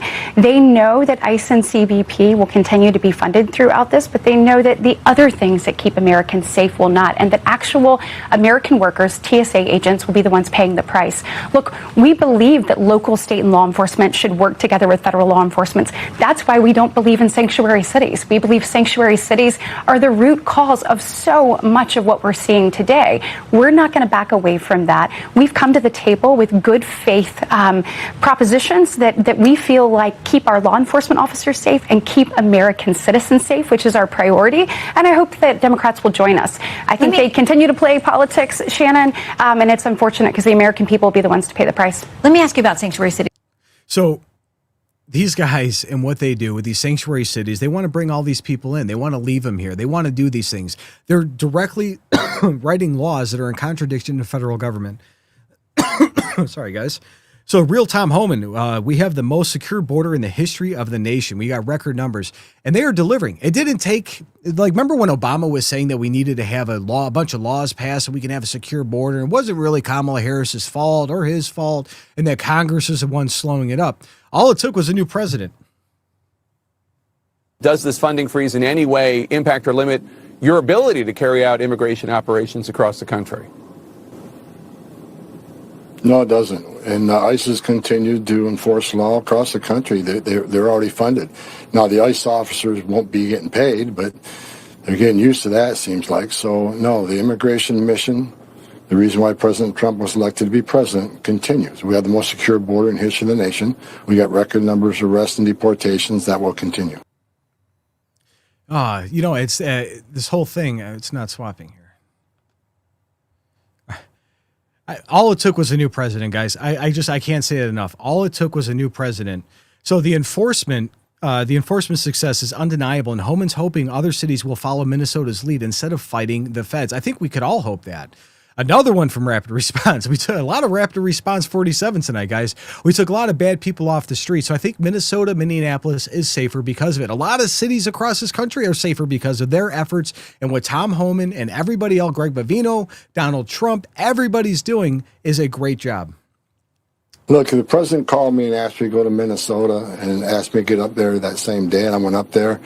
I just did things the way I've done for 40 years, and I know a lot of people questioned, why are you meeting with the governor? Why are you meeting with the attorney general and Mayor Fry? I've always been, you can't fix problems talking in an echo chamber. You got to talk to the people that you may disagree with. People have a different opinion on how you're doing it. I want to hear. I want to see what do you see as the issue? Why do you not agree with certain aspects of the operation? That's how you, in my experience, that's how you fix problems. You don't fix it in an echo chamber. So I met with them, and look, we came out. I think it's safer in Minnesota, it's safer in Minneapolis, because now we have coordination with the jails that we didn't have before, and the criminal aliens that everybody agrees. I think even most of the Democrats that. We agree too. Criminal aliens should be something ICE focus on. You can't say that and not let us in the jails. You can't square that. But I've gotten agreements in Minnesota I never thought we'd be able to get. So the operation ended. We arrested, a lot of people there, and over 4,000 arrests. And I looked at the numbers just this morning. Jake, there's over 14 committed, arrested that were charged with homicide. There's 180 sexual offenses. It's so, we took a lot of bad people off the street. So I think Minnesota, Minneapolis is safer because of it. I couldn't agree. I mean, every time they go in somewhere, it always seems like it just gets better. And the people that are causing the majority of the problems are the protesters who are closing it down. It just got released today, $200 million in losses for the state of Minnesota just due to protests and people not wanting to work. But it says Homan's extending an olive branch to sanctuary cities, but Democrats are doubling down with their DHS shutdown gambit. Another one from Rapid Response Site. Again, I think this whole show, this whole clip is going to be Rapid Response. Hopefully not. So this is real time, and I'm hoping other sanctuary cities look at what happened in Minnesota and how we got to the place we're at, which I think is a good place. I hope more people pay attention to that, and we work with these states to let our officers in the jails. Let's see. I think it depends on the situation. I've said from day one that, we need to flood the zone in sanctuary cities with additional agents. The number of agents depend on the situation on the ground, how many known criminal targets are out there, because we know we have a problem in sanctuary cities, because we know they're releasing public safety threats in the public. So rather than arresting that one criminal in jail, one agent arresting one criminal alien in the safety and security of a jail, which is safer for the agent, safer for the alien, safer for the community, they release them in the street. Now we got to send a whole team or 6 or 7 people. That is the win we had in Minnesota, everybody, because now we have agreements and coordination with jails. We can arrest that public safety threat in the safety and security of jail, which means we don't have to send 6 or 7 people out to look for them. So I'm hoping other sanctuary cities look at what happened in Minnesota and how we got to the place we're at, which I think is a good place. I hope more people pay attention to that, and we work with these states to let our officers into jail. You can't. A lot of politicians are out there on the left or the Democrats saying, "Okay, ICE, we agree. You should be focusing on public safety threats. You should be focusing on illegal aliens who have committed serious crimes in this country. But they lock us out of the jail. You can't square that. If you really want us to focus on the criminals, then let us in the jail. That's the safest, most secure place to do our work." I mean, that should be common sense, right? Like, okay, they know they're in prison. They know that they have no weapons on them. They know there's no protesters inside the prison. So just let our guys in there. Let them get them out. It's not hard, but they want these people back in the streets. In Illinois and other states, in California and Minnesota, they let these people out right away, cashless bail. Oh, no, committed 58 arrests, 100 arrests, murders, all these other horrible things. They just let these guys out of jail because they would rather do that than keep their people safe. And the first job of any elected official is to keep your citizens safe. It's not a hard concept. That's why we put these people in office, to make sure that we can go about our lives in a safe manner. It says, while Homan offers cooperation, Democrats are getting blasted by their own colleagues for this reckless shutdown stunt. From Christopher Webb, no more brutality and ICE misconduct in our name. Even if these changes happen, ICE is still Trump's secret police, and will any of it actually be enforced? DHS shutdown update. No deal. Funding expired after Democrats and Republicans failed to agree on DHS funding and aid. Let's see. This morning, Democrats are refusing to fund the Department of Homeland Security until Republicans agree on reforms to immigration enforcement tactics. That means 90% of Homeland Security workers, including personnel at the TSA, Secret Service, Coast Guard, and FEMA, are working without a paycheck. A major impact on this busy travel week could be at the nation's airports. During previous government shutdowns, many TSA workers called out sick, leading to long security lines and delays. Here's what Democrats are demanding to end the standoff. They want to require judicial warrants for immigration arrest on private property, ban ICE agents from wearing masks, and require agents wear body cameras and ID numbers on their uniforms. We need masks off. We need cameras on. And we need every ICE officer to... When was the last time you guys heard a Democrat saying they want to take the masks off? Only when it's in reference to the DHS agents. They want IDs, they want names, they want the badges, they want all these things so their people can find their families and go after their families. That's what this is about. They have databases. They're making all these things, partial photos. They're trying to find these guys on Facebook, and they're trying to find them all over the internet so they can go after them and intimidate them out of their jobs. And you've got congressional Democrats, governors, state leaders, city councils, all of these people trying to make sure that that dream happens. Be identified. ICE is rogue, out of control. But Trump administration officials insist they won't let the shutdown stop their agenda. I don't like the masks either. These men and women have to protect themselves. Despite the ICE drawdown in Minnesota after the fatal shootings of Renee Good and Alex Preddy, officials say a small security force will stay in Minnesota. We already removed well over 1,000 people. Monday or Tuesday, we'll remove several hundred more. And people are saying that that's them retreating. They're working with Governor Tim Walz. They're working with Frey and a bunch of other Minnesota leaders that are saying that they will start cooperating with ICE. Part of the conditions set down by the Trump administration were that if they pull over somebody who is not a legal citizen of the United States, that they are to immediately notify the federal government so the federal government can come in and do their job, which is how the system is supposed to work. We're not supposed to have widespread DHS raids going door to door and all these things. That's only happening because those states and those leaders are choosing not to enforce the laws that are already on the books that Congress passed a bunch of times to do this. It's disgusting. So Scott's fury captures Republicans' outrage perfectly, and here's what actually is at stake at the funding as this funding fight intensifies. From Gunther Egelman. Senator Tim Scott just blasted the Democrats for their DHS shutdown stunt. Another Schumer shutdown. Shame on you. You're making your homeland less secure. Let's see what he has to say. Joey, let me just say this to every single Democrat standing in the way of funding DHS. Shame on you. You're making our homeland, the United States of America, less secure because you're trying to make a political point. You're not trying to make a difference. You're trying to make a political point because, as you just alluded to, in the Working Families Tax Cut bill, we funded the vast majority of ICE through 2029. Yeah. And so what you're seeing today, Joey, are Democrats literally leveraging our national security to make a political point, not a difference, not taking care of the home front, not funding TSA, not funding those who need FEMA to come in after a disaster. We're talking about leaving our Coast Guard unfunded. Why? Politics, not to make a difference, but to make a point. And Joe, I'll go one step further. Not only should they be ashamed of themselves, when they're walking through the airports over the next several days, they should be looking down, not into the eyes of people sometimes working paycheck to paycheck, keeping our airports safe, keeping passengers moving. It is undeniable that we've already funded 96% of the United States government through the appropriations process. Only 4% remains unfunded. That's the Department of Homeland Security, and ICE isn't an issue because the vast majority of that funding has already been taken care of previously. So what you're really seeing are stalling tactics to change the outcome of the midterm election. Thank God Almighty, it will not work. Hopefully it stays that way.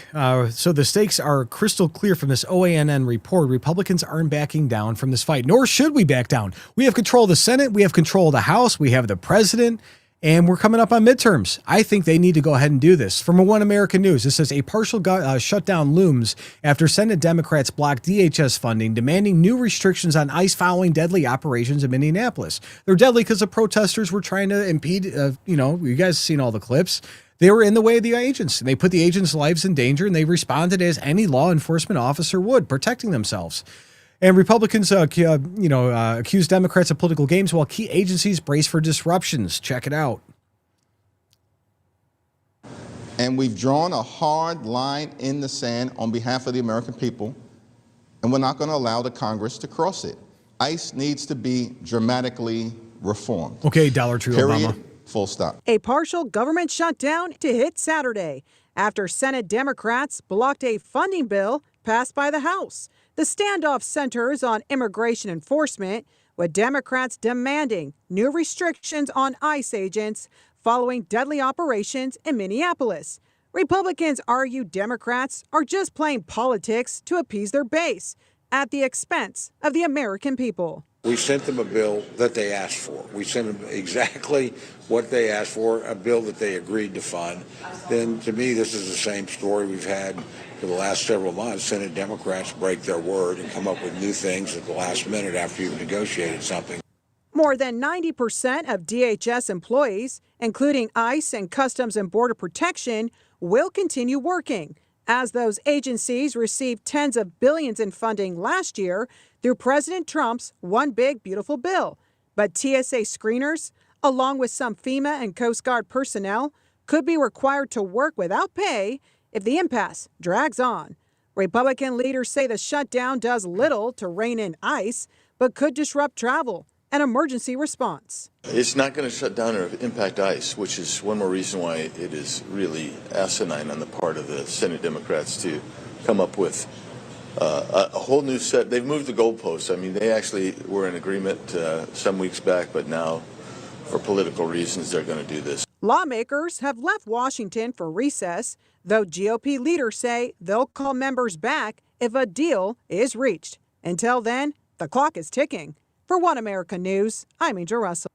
So they want Americans to feel the pressure. They know it's not going to stop ICE. They know it's not going to stop DHS, but they want Americans to feel longer wait times in the airports and all these other things that are going to happen because it's going to make news cycles. Airport delays are 3 hours long, and oh man, it's all because of Trump and da. And they're going to spin it. It's a Trump problem. It's a conservative problem because you have to wait longer at the airport when the Democrats we need to have 60 votes to pass the budget. Of course, that's what's going to happen. So Roy's trying to be reasonable about basic security needs, but Republicans are done playing nice with Democrat obstruction. From Representative Chip Roy's press office, he says, Rep. Roy on DHS funding, we don't want to play games with the American people's security. We want ICE to do its job and remove people that are under. Let's check it. This is related, right? Their obstruction of the common sense save. Oh. This is related, right? Their obstruction of the Common Sense Save America Act is directly related to what they're doing now. Common sense would say we should fund TSA, fund DHS to do their job. Now, here's the good news. Republicans in the House have done our job. We've sent them a funding bill. We sent them a funding bill for all of government, but the Democrats rejected it. So we passed a bill that funded all of government except only did a continuing resolution for 2 weeks for Homeland Security. That's now expired. So now Democrats are putting at risk the travel plans of the country, but also importantly, as you said, the TSA agents who are working hard for America. But we've done our job. And by the way, we looked ahead because we're smart enough. And we worked with President Trump with the Office of Management and Budget, my good friend Russ Vought, and we designed a bill in the big, beautiful bill that put funding there for both the Border Patrol and ICE, because we knew Democrats were going to play games with the nation's security. So we have funding there to carry out those functions. So that's why TSA and FEMA are the ones kind of left dangling, because Democrats want to play games. We don't want to play games with the American people's security. We want ICE to do its job and to remove people that are under orders of removal, remove dangerous aliens. We want Border Patrol to continue to secure the border. We want people to be able to travel. We want FEMA to be able to do its job like the ice storms in the South. But Democrats are playing games and demagoguing, just like they're trying to block a common sense 85% issue. And all of this is because they want to protect their own political futures. They want to stack America with people who are here illegally, who can vote illegally. That's all they're trying to do. It's why they dumped all these people under Biden and Mayorkas, and it's why they're trying to stop us now. But we're working with President Trump to do the job the American people want us to do. And keep doing that job. And again, they just want people to feel that pain. So Emmer just nuked the Democrats' entire argument, and other Republicans are piling on this shutdown theater. So from Eric Daughtry, we've got Majority Whip Tom Emmer just mic dropped every Democrat in Congress. They want law enforcement agents to show ID when they don't want voters to show ID. There's no common sense. There's never any common sense. It's all about power. Okay, let's get into some of their demands. This is what they say. Make ICE agents show ID and wear body cameras. That's already happened to body cameras. Ban agents from wearing masks. Ban racial profiling. I'm not sure that's happening. Require a warrant to enter private property. Of course, they're trying to take this from the civil process to the criminal process. Are any of these things non-starters or anything that y'all can find compromise on? Well, first off, common sense. I mean, I want law enforcement agents to show ID when they don't want voters to show ID. There's no common sense here. This is all politics. They're talking around the issue. What they're doing, Lawrence, is they want reforms that, frankly, protect illegals and criminals at the expense of tax-paying citizens. Let's go after that warrant one. You already have administrative warrants, and Americans, if they were told the truth by these guys, would understand in order to get an administrative warrant, the defendant, the subject of the warrant, has already had full due process. Now they want what they say is a judicial warrant. And on its face, it sounds reasonable, right? Well, we got to get a judicial warrant. The administrative warrant is already the same thing. Putting a judicial warrant on top of that, you'll never get a judicial warrant in the timely manner that you need to get it. So the result, mass amnesty, which is essentially what we had under the Biden administration. They want this again. They make it sound like want it's the something votes. good. It's not. They want congressmen. They want the votes counted. We're going to say this 100 times until it becomes a major talking point. They want every single person in this country that they can get here illegally so they can have more congressional seats. So the electoral college votes go towards the president, so they can have more senators, so they can have more congressmen, so they can make sure that they have all the people in the positions of power that they want for as long as they humanly can. And then they rig every system around it to make sure that we can't do anything. And it says Mullen's calling it pure political theater. Now Republicans are getting creative about accountability. From Rapid Response 47 from Senator Mullen on the Democrat shutdown stunt. This is nothing but political theater because they're saying they can't even do. Let's check it out. As far as having a photo ID exposed, absolutely not. Why? Is because the Democrats we've seen has been doxing them. They went into their place of worship where they thought they might be at. They went into their hotels. They went into the restaurants. What are you going to do? Expose their faces so you can intimidate their families? What we want is ICE to be able to do their job, and we would love for local law enforcement and for states to cooperate with us. But if we want to have a serious conversation, you bet. Let's sit down and have a conversation, figure out where we can make it where the laws that Congress passed, the ICE agents can enforce and do it in a safe manner and make sure our streets are safer. But what has happened is they haven't negotiated in good faith. When they wanted to do this 2-week CR, we asked for 6 weeks. They asked for 2 weeks. We said, okay, it took them 10 days before they gave us a counteroffer. White House returned an offer in 48 hours. It took them another 2 days to respond. And then when we asked, okay, listen, we're going to go into shutdown, let's have 2 more weeks of a clean CR because it took you guys 10 days to give us just a counteroffer. What they said is, no, we're not doing it.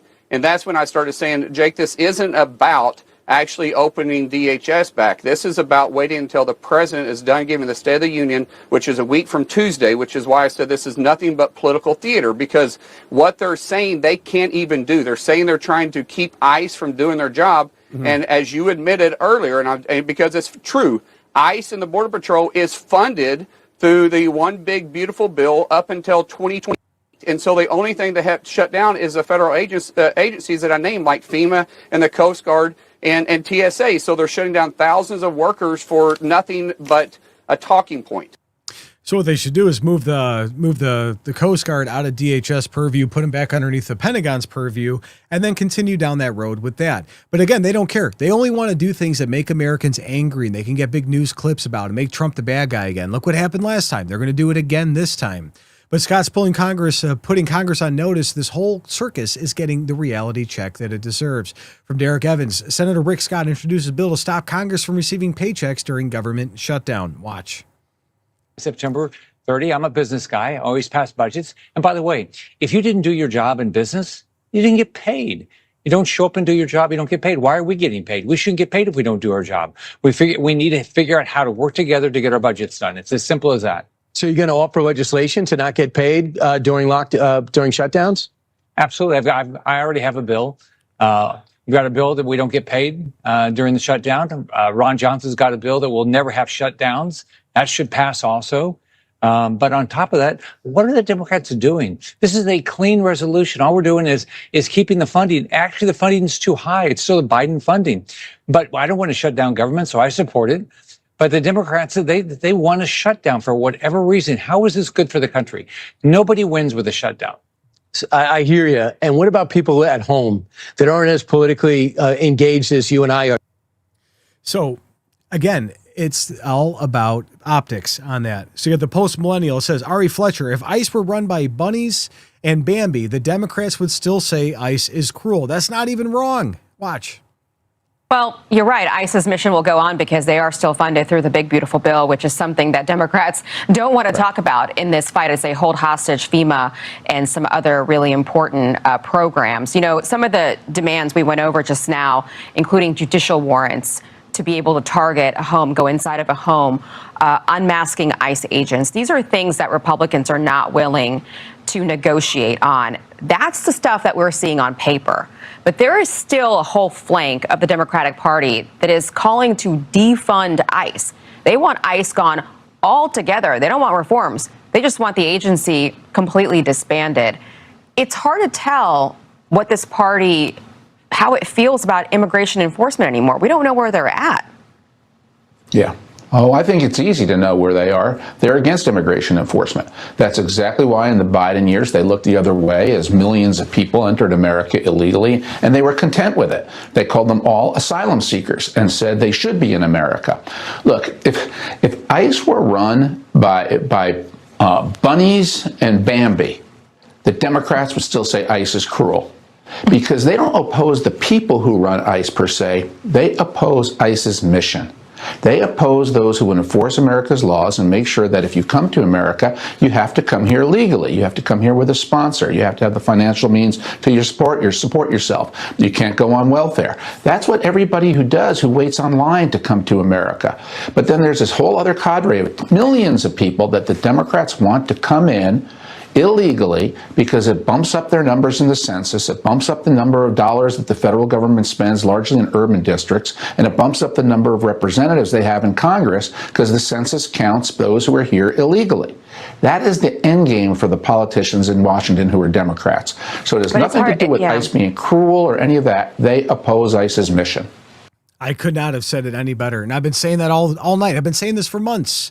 But Ari Fleischer nailed it perfectly. If ICE were run by bunnies and Bambi, Democrats would still say ICE is cruel. And that's the truth right there. This was never about reforming immigration enforcement or Democrats want to they just want to get rid of it altogether. They'd rather shut down the government, make people suffer at airports than let Trump's ICE actually protect American communities from criminal illegal aliens.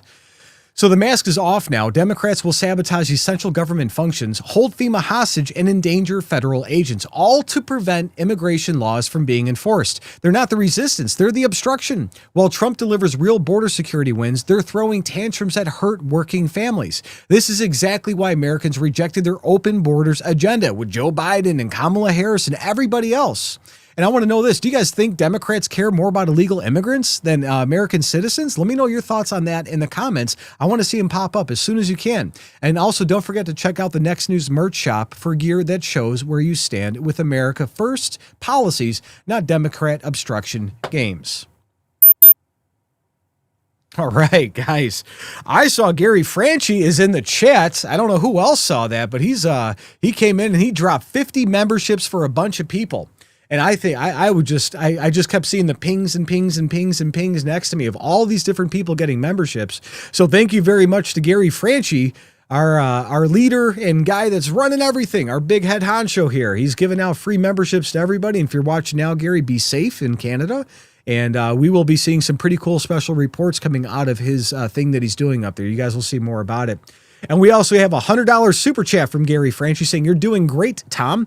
It's my first time using this new system that Gary has. And if you guys see me backing out of the phone, it's because I'm hitting the wrong buttons and I'm making mistakes. But I'm trying to get better. And I will be here until Friday. So hopefully I improve a little bit by Friday." We have a $5 Trump dance from Bill's Rule. So I will do the Trump dance in honor of it. So we're going through the Trump dance. I'll do that anytime you guys send me the super chats. So we got another super chat from Gary Franchi saying $20, saying text raw feed to 844-840-4693 to get N3 text alerts. And I will say Gary's been working for weeks to get this system up and running, which is what we're using right now on the phone. It's a kind of a giant encapsulated system. But part of that system is sending out Discord alerts. If you guys are members, you guys will get Discord alerts from those messages. And you'll also get text alerts when we're about to go live. So it's a very cool thing. I even get them on my phone too. I'm like, oh, Gary's going live. I pop it in and I listen to Gary do his stuff on his deal. So we have another super chat from Gary saying, he gave another, how many more? 20 Next News memberships. Another 20 from Gary Franchi. We've got Donnelly's Live, Tiamatos, 5693. A whole bunch of people are getting free memberships. 70 memberships from Gary tonight to you guys because he loves you and he would rather be here talking to you than out running around doing all sorts of stuff. So give me 1 second to jump back in. Let me get down to the bottom here. Crusader, I hate to say, but social media is revealing many. Oh, there we go. Right on, Gary. Crusader777. I hate to say it, but social media is revealing many bad things in this world. And I think maybe it's best that the world stay ignorant. And I think that's one of the things, like growing up, I grew up before the internet and all that stuff. I think a lot of people did too. You didn't hear about like every small little thing 24/7. And it's like, there was a kidnapping, in New York City, so therefore you can't trust your neighbors. And every day it's these horrendous things all over the internet. And it gets a little scary. And I think that a lot of that just overloading us from some things that have been happening for a long time. I mean, the world is getting to be more of a scary place as well. So I'm going to go back to a few more.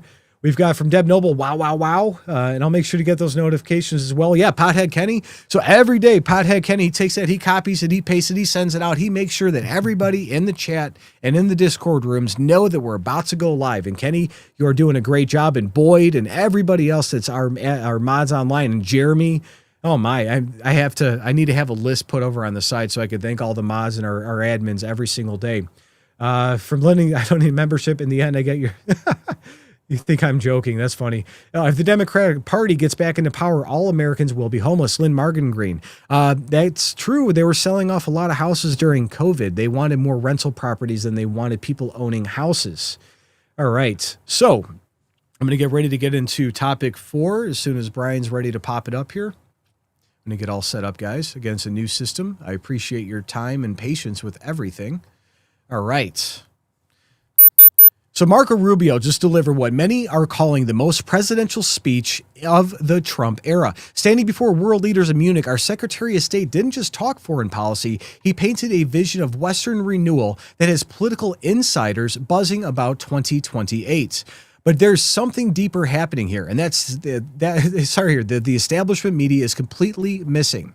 This isn't just about one speech or one man's political future. Rubio's Munich moment represents the maturation of the America First movement into a governing philosophy that can project strength globally while putting our nation first. For families watching, this means your children might grow up in a world where America leads a revitalized Western alliance instead of managing decline. For conservatives, it signals that Trump's foreign policy doctrine has found its most articulate voice. And for the political establishment, it's a nightmare because Rubio just proved you can be both nationalist and an internationalist, both America first and pro-Western civilization. The old globalist versus the isolationist debate is dead, and what's emerging is something entirely new. So speaking of reshaping America's future, there's another story unfolding that deserves your attention. So breaking news is breaking quietly, and most people missed it. While headlines focused on Munich, the Trump administration just released a document that could fundamentally reshape the U.S. mining sector. And this is real, unfolding right now under Executive Order 14241. This goes beyond traditional mining investments. We're talking about a complete overhaul of how American sources critical materials. The implications are staggering for one particular sector, copper mining. With infrastructure spending and military modernization ramping up, copper demand is exploding. But here's what's incredible. A small mining company positioned perfectly for this transformation. Vizsla Copper has been quietly positioning themselves in one of North America's most promising copper districts. While everybody was distracted, they've been building something remarkable. And the connection between strong foreign policy and domestic resource independence isn't coincidental. It's strategic. It's what makes our country great. But here's what's really driving the establishment crazy about Rubio's speech. He didn't apologize for Western civilization, like at all, not even a little bit. In fact, he celebrated it. He talked about 5 centuries of Western expansion, about refusing to be caretakers of managed decline.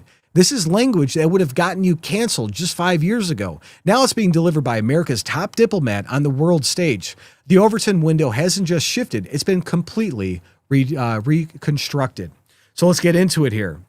So it looks like from Lindell TV or TV, it says TV News Now, Fox's Planet predicts AOC's political career is over. These are great. I want to cut to this, and then we're going to get back down to some of the other ones here. She has some word salad. She's talking about all sorts of craziness, and I want you to watch. She's criticizing Rubio. Then I'm going to show you how good Rubio is, and we're going to go back to some of our other clips.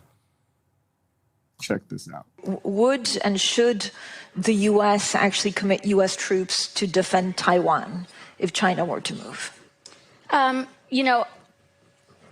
think that this is such a, I think that today, Junia?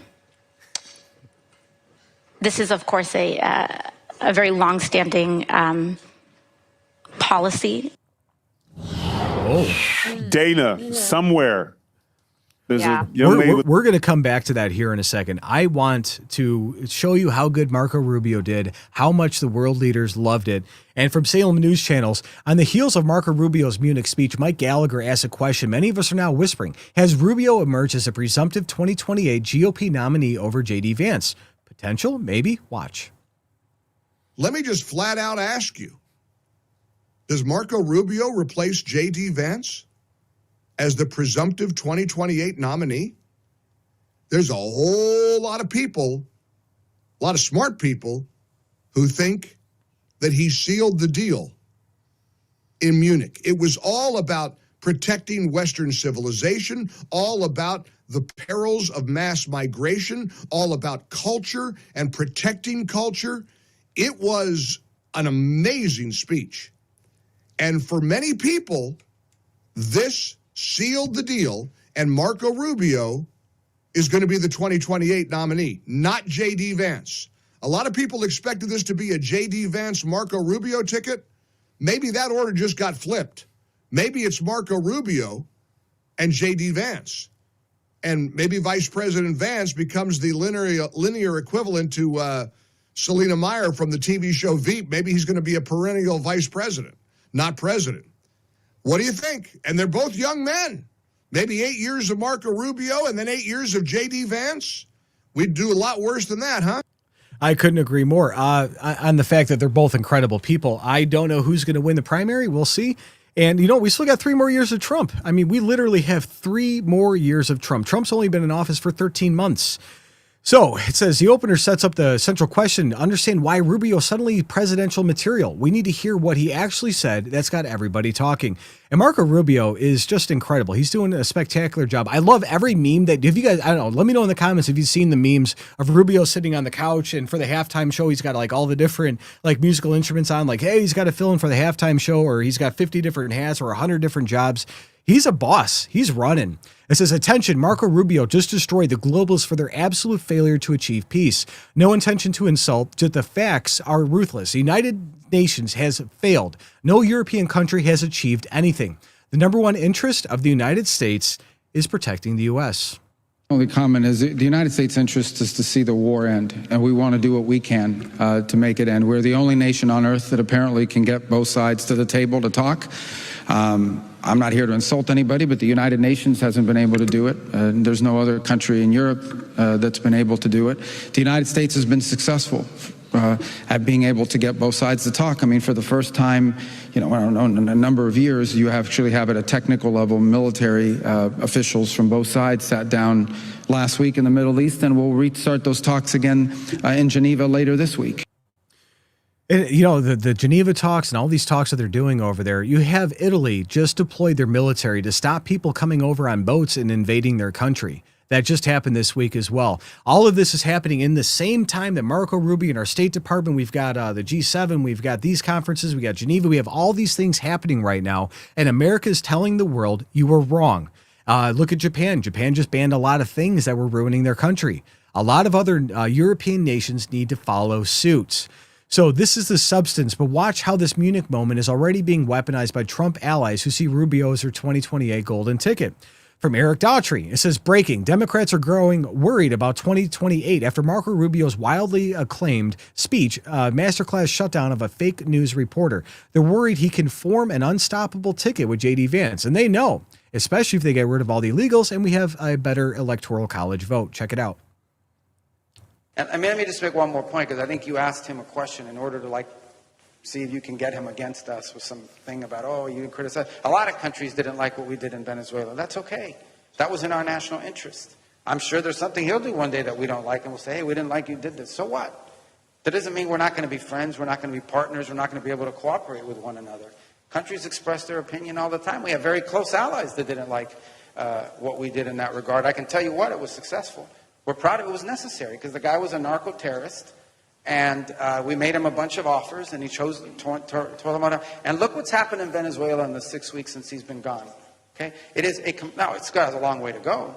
There's still much work that needs to be done, but I can tell you Venezuela is much better off today than it was 6 weeks ago. So we're very proud of that project, and I know some will disagree and didn't like, but irrespective, I think everyone can now agree that Venezuela has an opportunity at a new future that wasn't there 6 weeks ago. So speaking of Venezuela, so half the world hated what we did there, and that's fine. Let them hate it. We don't care about what they have to say. The oil field workers and the people that worked inside of that country, they went from making $200 a week to $1,500 per week to work the same job that they just had. The first thing the United States did after we did that, we flew in C-17 after C-17 and transport planes and made sure they had food, water, and the things that they needed to be handed out to everybody. And we're making sure that beef is coming in and food is coming in and that people aren't eating their pets anymore. That's what these people were dealing with. My cousins are from Venezuela. They're from Caracas. They fled it back in 1997 to escape all the crazy things that were happening. And then again, they went back over there when things were getting good. And they escaped it again in 2012. They were lucky to get out. So here's where it gets interesting. Democrats aren't just worried about Rubio alone. They're panicking about him potentially teaming up with Vance. But first, we're seeing the unusual suspects try to muddy the waters. We've got something from Amuse saying racism. Of course it's racism. Guess what? Who invited AOC to represent America in Europe? Just listen to her explain that being white is imaginary. We don't deserve the same status as blacks, Hispanics, or Asians. That's an AOC thing to say. Let's see. There's a very big difference between whiteness and national, like your actual culture, right? Whiteness is an imaginary thing. Being German is real. Being Italian is real. Being English. These are rich cultural heritages that are based on values, and they are so much a part of what make our cultures and our societies what they are. Okay, so let's just discount everything else and throw it out with the baby with the bathwater, I guess. I mean, being white's evil, guys. And if we said that, if she were to go on there and say the same thing about Hispanics or anybody else or black people or whatever, she would be, thrown out on the street and then probably tar and feathered. But she could just say whatever she wants because apparently that doesn't matter. So this racial tangent is exactly the kind of distraction AOC uses when she can't attack the actual policy. And sure enough, she took the bait on Rubio's speech. From End Wokeness, AOC mocks Rubio. My favorite part is he said cowboys are rooted in Spain, speak to Mexicans and African slaves. But guess what? Spain brought horses to the Americas. Watch. Rubio's speech was a pure appeal to Western culture. My favorite part was when he said that American cowboys came from Spain. I thought they came from Winnetou, but I believe the Mexicans and descendants of African enslaved peoples would like to have a word on that. I don't know about you. I cannot stand her voice. Whenever I hear it, it gives me I just get all bleh about it. She sounds so uneducated and she can't make a concise thought process go through it. And she's almost as bad as Joe Biden with the word salad she has. We're going to get back to that one. It's just incredible. But it says AOC's attack backfires particularly because she got basic history wrong yet again, just like most socialists do. But here's what Rubio was actually building toward that Western civilization theme. From Secretary of State Marco Rubio, it is time to unshackle our ingenuity and build a new Western century. Watch. Together, we can reindustrialize our economies and rebuild our capacity to defend our people. But the work of this new alliance should not be focused just on military cooperation and reclaiming the industries of the past. It should also be focused on together advancing our mutual interests in new frontiers, unshackling our ingenuity, our creativity, and the dynamic spirit to build a new Western century. Commercial space travel and cutting-edge artificial intelligence, industrial automation and flex manufacturing, creating a Western supply chain for critical minerals not vulnerable to extortion from other powers, and a unified effort to compete for market share in the economies of the global South. Together, we can not only take back control of our own industries and supply chains, we can prosper in the areas that will define the 21st century. And that's what America and the West has been good at for so long. supply chains, infrastructure, medical advancements, all of these things happen because the United States and Western European countries and other countries, there's other ones outside of that too, that actually contribute to society to make life better for everybody. You know, clean water, Starlink from Elon Musk. He's giving out free schooling to a lot of kids in impoverished nations. He's dropping those things into the village with free schooling systems so those children can learn and they could build better villages. All of these things are happening because we care, because we want this to happen for the whole world. And these guys say we don't care about them. It's insane. But that's the philosophy. But here's a money quote that has foreign policy establishment absolutely losing their minds from Rapid Response 47. Another Secretary Rubio, we're in America and have no interest in being polite, orderly caretakers of the West's managed decline. Amen. For 5 centuries, before the end of the Second World War, the West had been expanding. Its missionaries, its pilgrims, its soldiers, its explorers pouring out from its shores to cross oceans, settle new continents, build vast empires extending out across the globe. But in 1945, for the first time since the age of Columbus, it was contracting. Europe was in ruins. Half of it lived behind an iron curtain, and the rest looked like it would soon follow. The great Western empires had entered into terminal decline, accelerated by godless communist revolutions and by anti-colonial uprisings that would transform the world and drape the red hammer and sickle across vast swaths of the map in the years to come.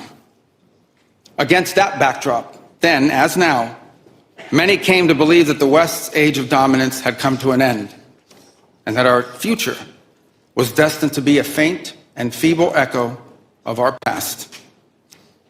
But together, our predecessors recognized that decline was a choice, and it was a choice they refused to make.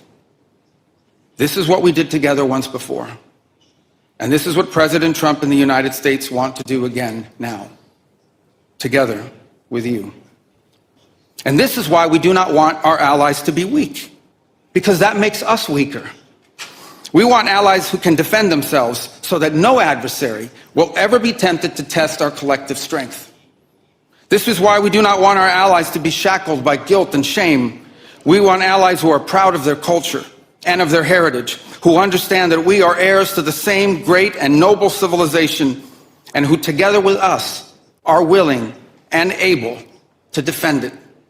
And this is why Amen, guys. So even when the most measured voices in Washington are calling a speech consequential, you have to know something seismic just happened. From Catherine Herridge, consequential speech in Munich. national security, which this conference is largely about, is not merely a series of technical questions. How much we spend on defense or where, how we deploy it, these are important questions. They are.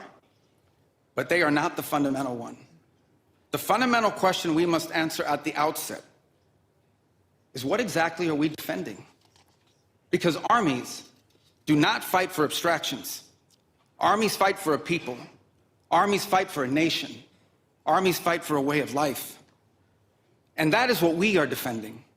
A great civilization that has every reason to be proud of its history.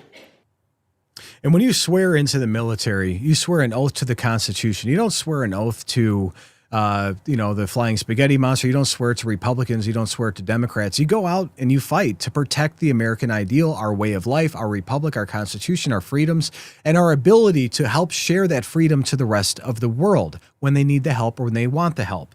And Marco Rubio could not be more correct on that one. So it's, I mean, what the left's doing is just absolutely insane. I want to get back to one of these AOC clips. This is priceless. Kamala Harris couldn't have done a better job. You know, we look at what happened in Venezuela, for example. It is not a, it is not a remark on who Maduro was as a leader. He canceled elections. He was an anti-democratic leader. That doesn't mean that we can kidnap a head of state and engage in acts of war just because the nation is below the equator. And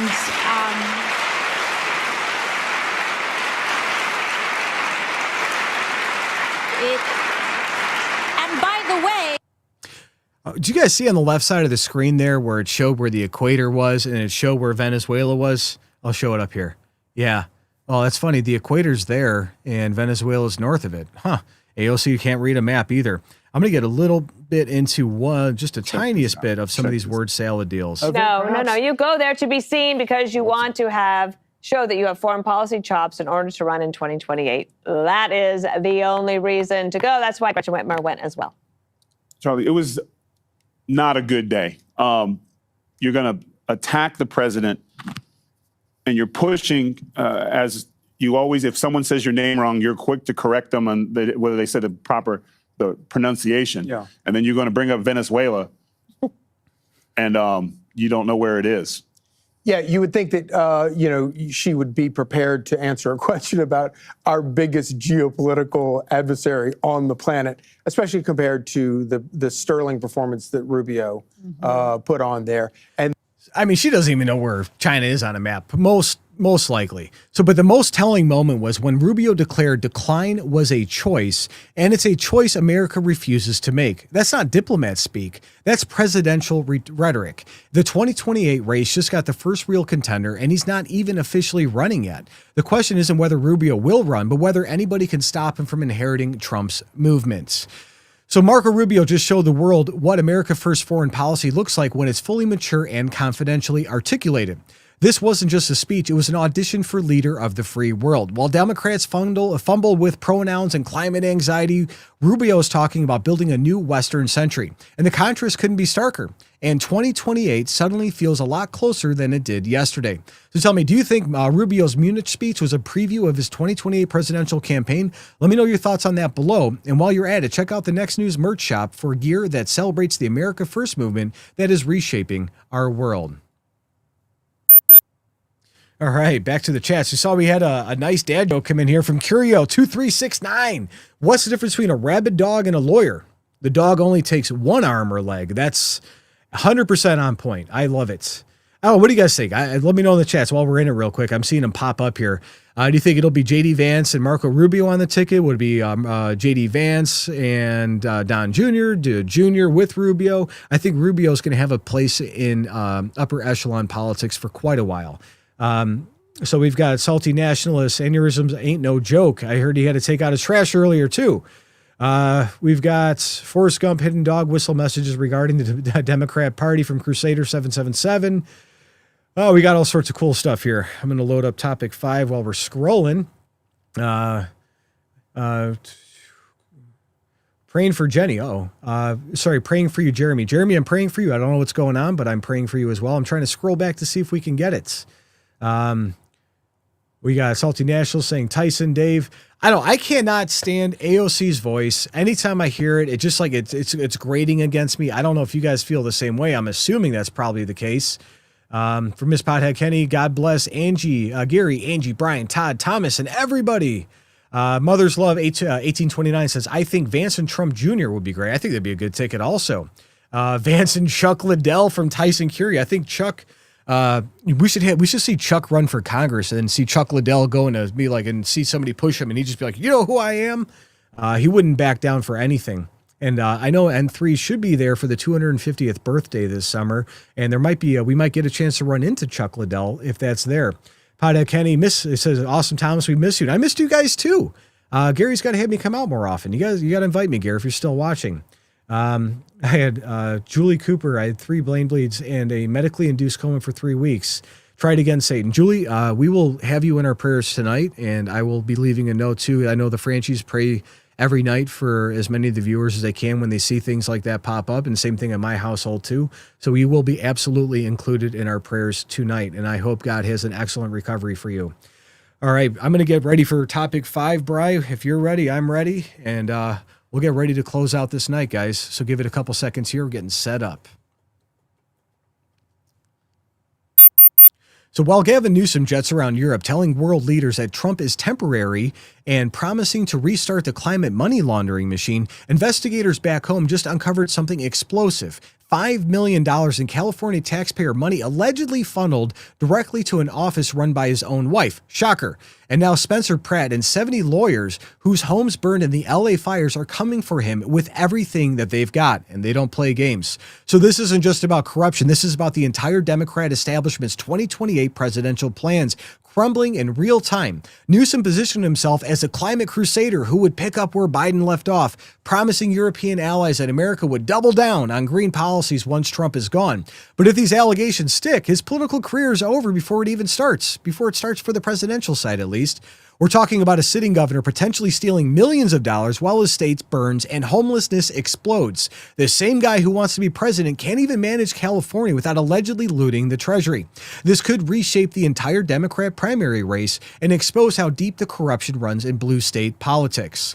But speaking of things that are happening behind the scenes that most people are not paying attention to, breaking tonight, while Wall Street fixates on gold, silver, and headline commodities, there's a strategic metal quietly driving defense policy, military procurement, and geopolitical planning behind the scenes. It's not flashy. Most investors never talk about it, but governments and defense contractors are securing massive stockpiles right now. And as America rebuilds our military superiority and reshores our critical manufacturing, this metal becomes absolutely essential for everything from advanced weapon systems to secure communications networks. The supply chains are controlled by just a handful of countries, and recent geopolitical tensions have defense planners scrambling. Smart investors are positioning themselves in the space before the broader market catches on. And Saga Metals gives you direct access to invest in the physical metals that powers Americans' national security infrastructure. This isn't speculation, it's strategic positioning for what's coming. I want you to check out Saga Metals while most investors are sleeping on this opportunity. Now back to Newsom's scandal. So here's what makes this even more damaging. Spencer Pratt, whose Malibu home burned down just a year ago? A year and a half ago. It isn't just some random celebrity throwing around accusations. He's assembled a team of 70 lawyers, all fire victims themselves, and they're treating this like a RICO case. They're not just going after the money trail. They're exposing how California's fire prevention budget got directed to pet projects while brush in Topanga went uncleared. The political establishment is panicking because this connects failed governance directly to personal enrichment. Let's get into it, guys. From Wolf of the West, I doubt if it ever gets finished, Gavin Newsom is a piece of ish. Chugga chugga choo choo. So I'm here in the Central Valley in Wasco, right near Shafter, and we just made an announcement of our progress here on the high-speed rail system. We're now in the process of starting to lay track all of the hard work behind us. Now we're going to see the fruits of that. We're going to start seeing precisely what you see here. Real tracks, real progress. California spent $15 billion to build a train, and Gavin Newsom's bragging about laying down the first track. 16 years later. It's not going to be finished for 20 more years. It'll be 80 once it's done.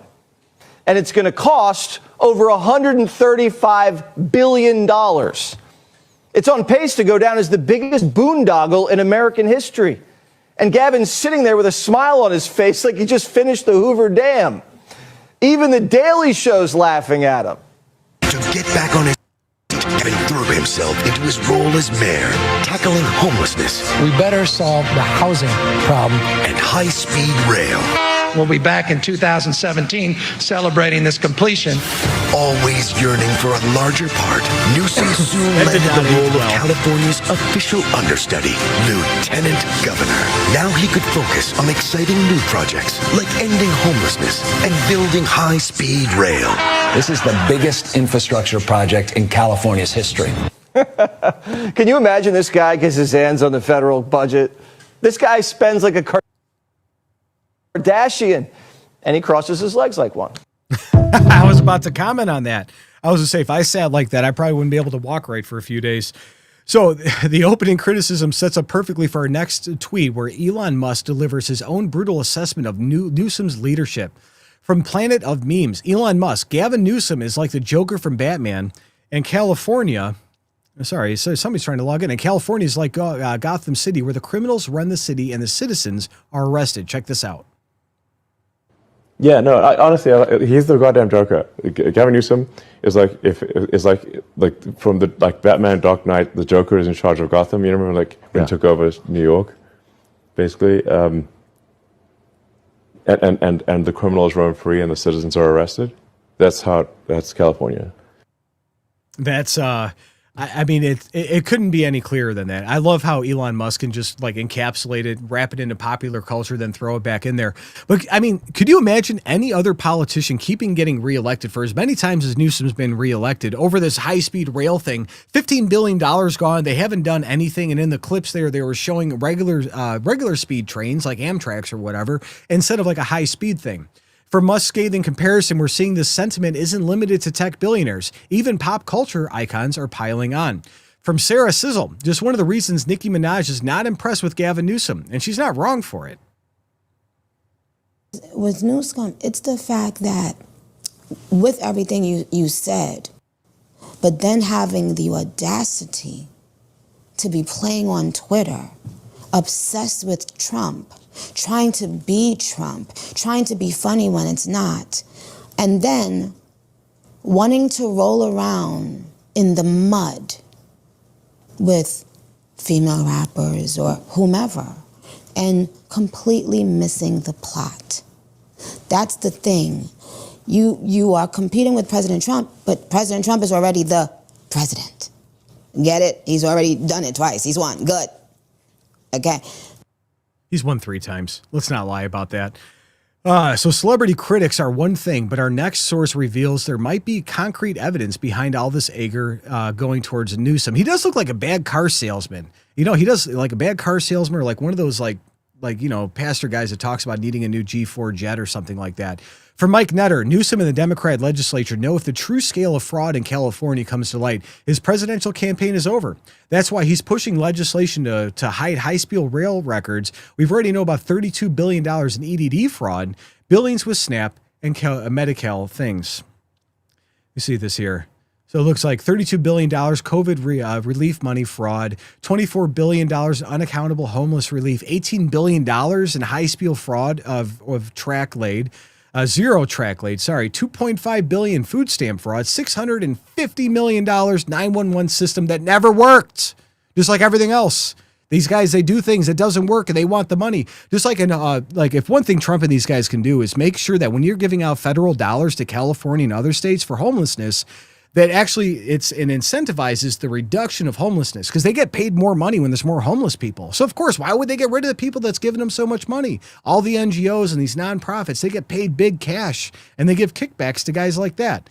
But this fraud allegation gives context for why critics like Guy Benson are going nuclear on Newsom's credibility right now.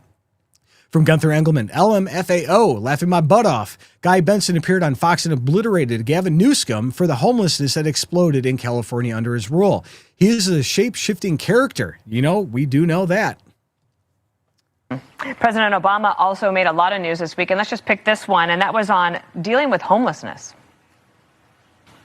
Morally, ethically speaking, it is an atrocity that in a country this wealthy, we have people just on the streets. But we should also recognize that the average person, doesn't want to have to navigate around a tent city in the middle of downtown. We're not going to be able to generate support for it if we simply say, you know what, it's not their fault, and so they should be able to do whatever they want, because that's a losing political strategy.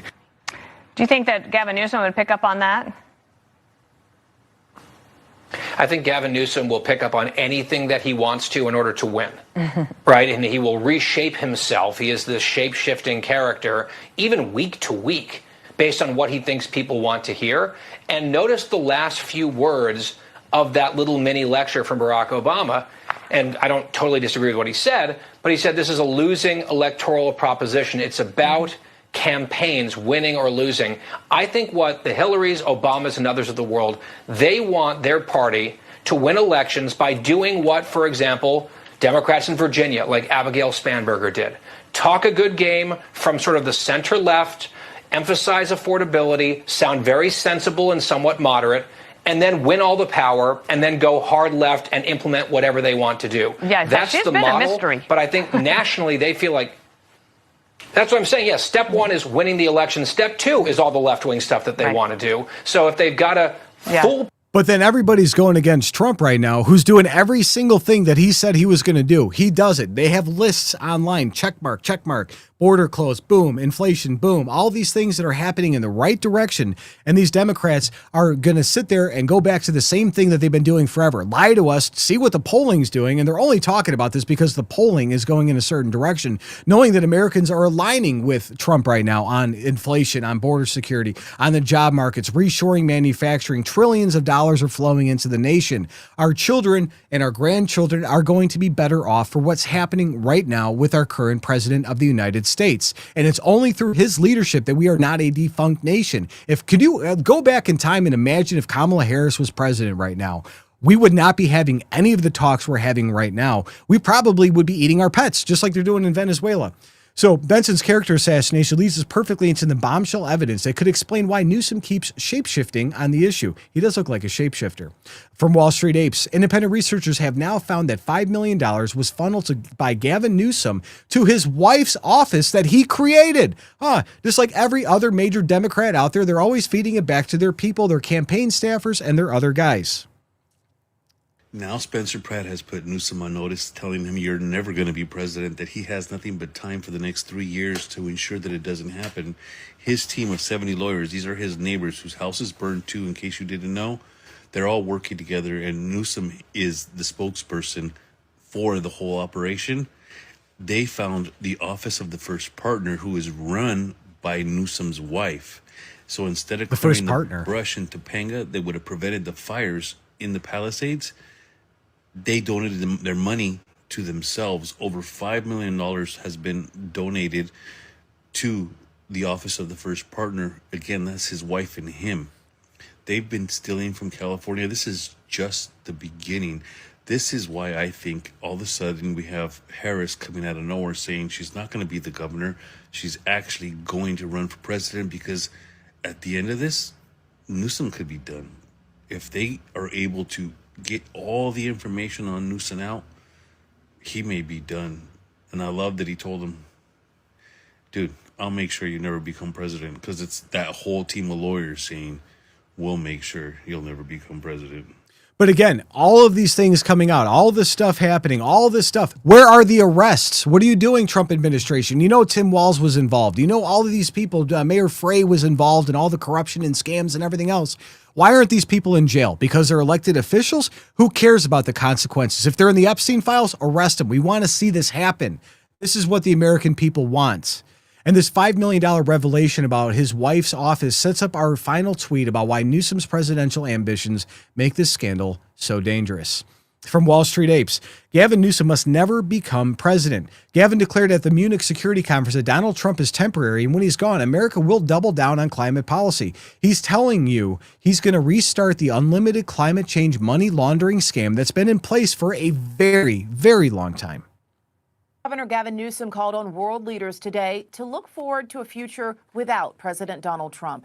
He criticized the administration while on stage at the Munich Security Conference. Newsom was asked specifically about climate policy. He slammed the recent White House reversal of a 2009 ruling on greenhouse gases. Donald Trump is doubling down on stupid. California has been a leader in climate policy going back to Ronald Reagan. I hope, if there's nothing else I can communicate today, Donald Trump is temporary. He'll be gone in 3 years.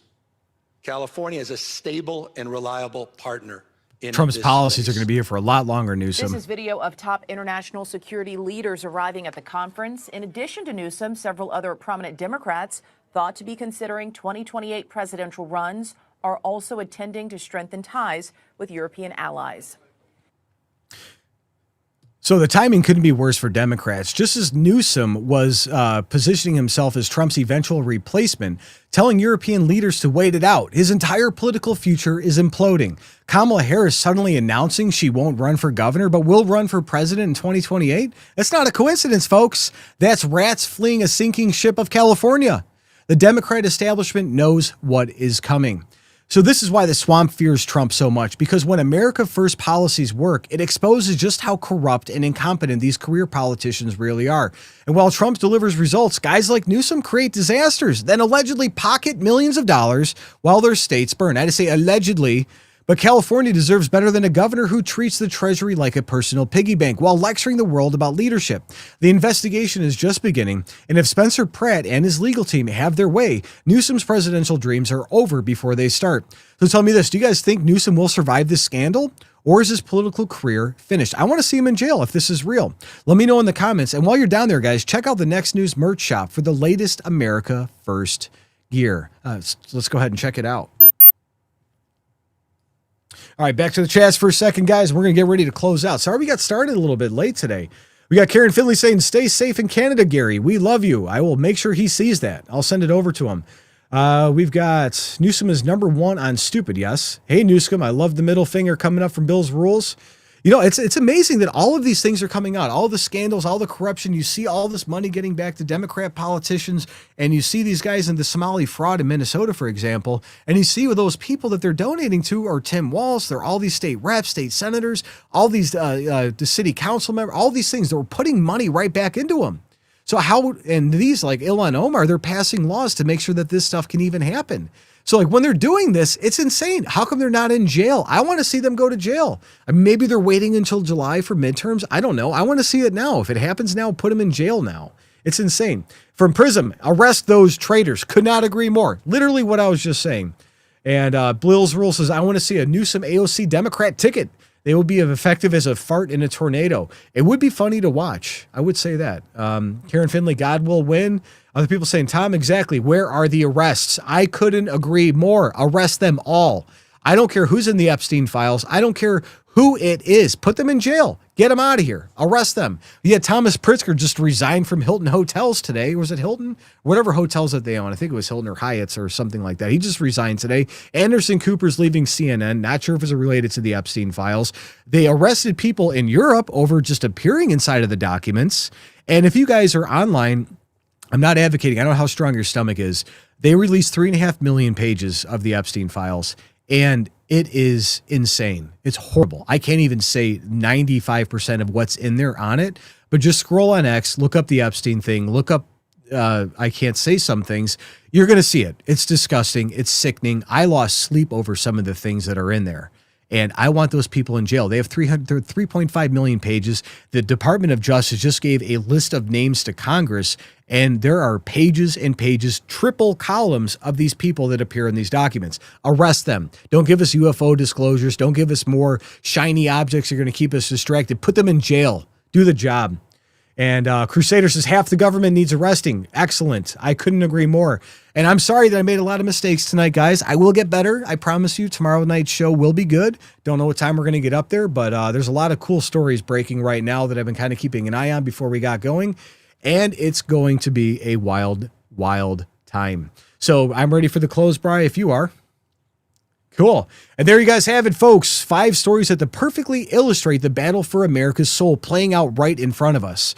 We started tonight with Obama suddenly concerned about UFOs after 80 years of telling us that the real threats were Republicans and pickup trucks. Then we saw the Save America Act gaining unstoppable momentum because Americans are tired of being told requiring ID to vote is somehow controversial or racist.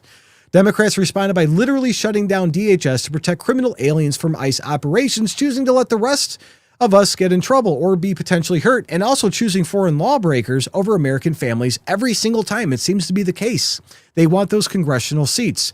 Meanwhile, Secretary Rubio reminded the world what American leadership actually looks like, declaring that armies don't fight for abstractions, but for people, nations, and civilizations worth defending. And if you're on the front lines, you're fighting for your brothers. Compare that to Gavin Newsom promising international elites that Trump is temporary and California's failed climate policies will return. The same Gavin Newsom now embroiled in a $5 million scandal that exposes exactly how these green energy grifts really work.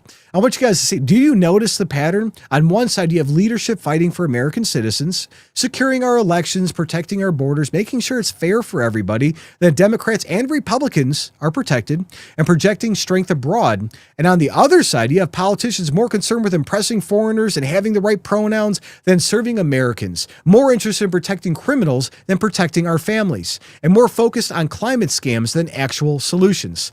This brings us back Oh, sorry. This brings us back to where we started. Tonight, remember that historic day, 1968, when America launched the first 911 emergency system in Haleyville, Alabama? The concept was revolutionary in its simplicity. When Americans face danger, they call for help and expect somebody to respond. That's almost a God-given right in our country.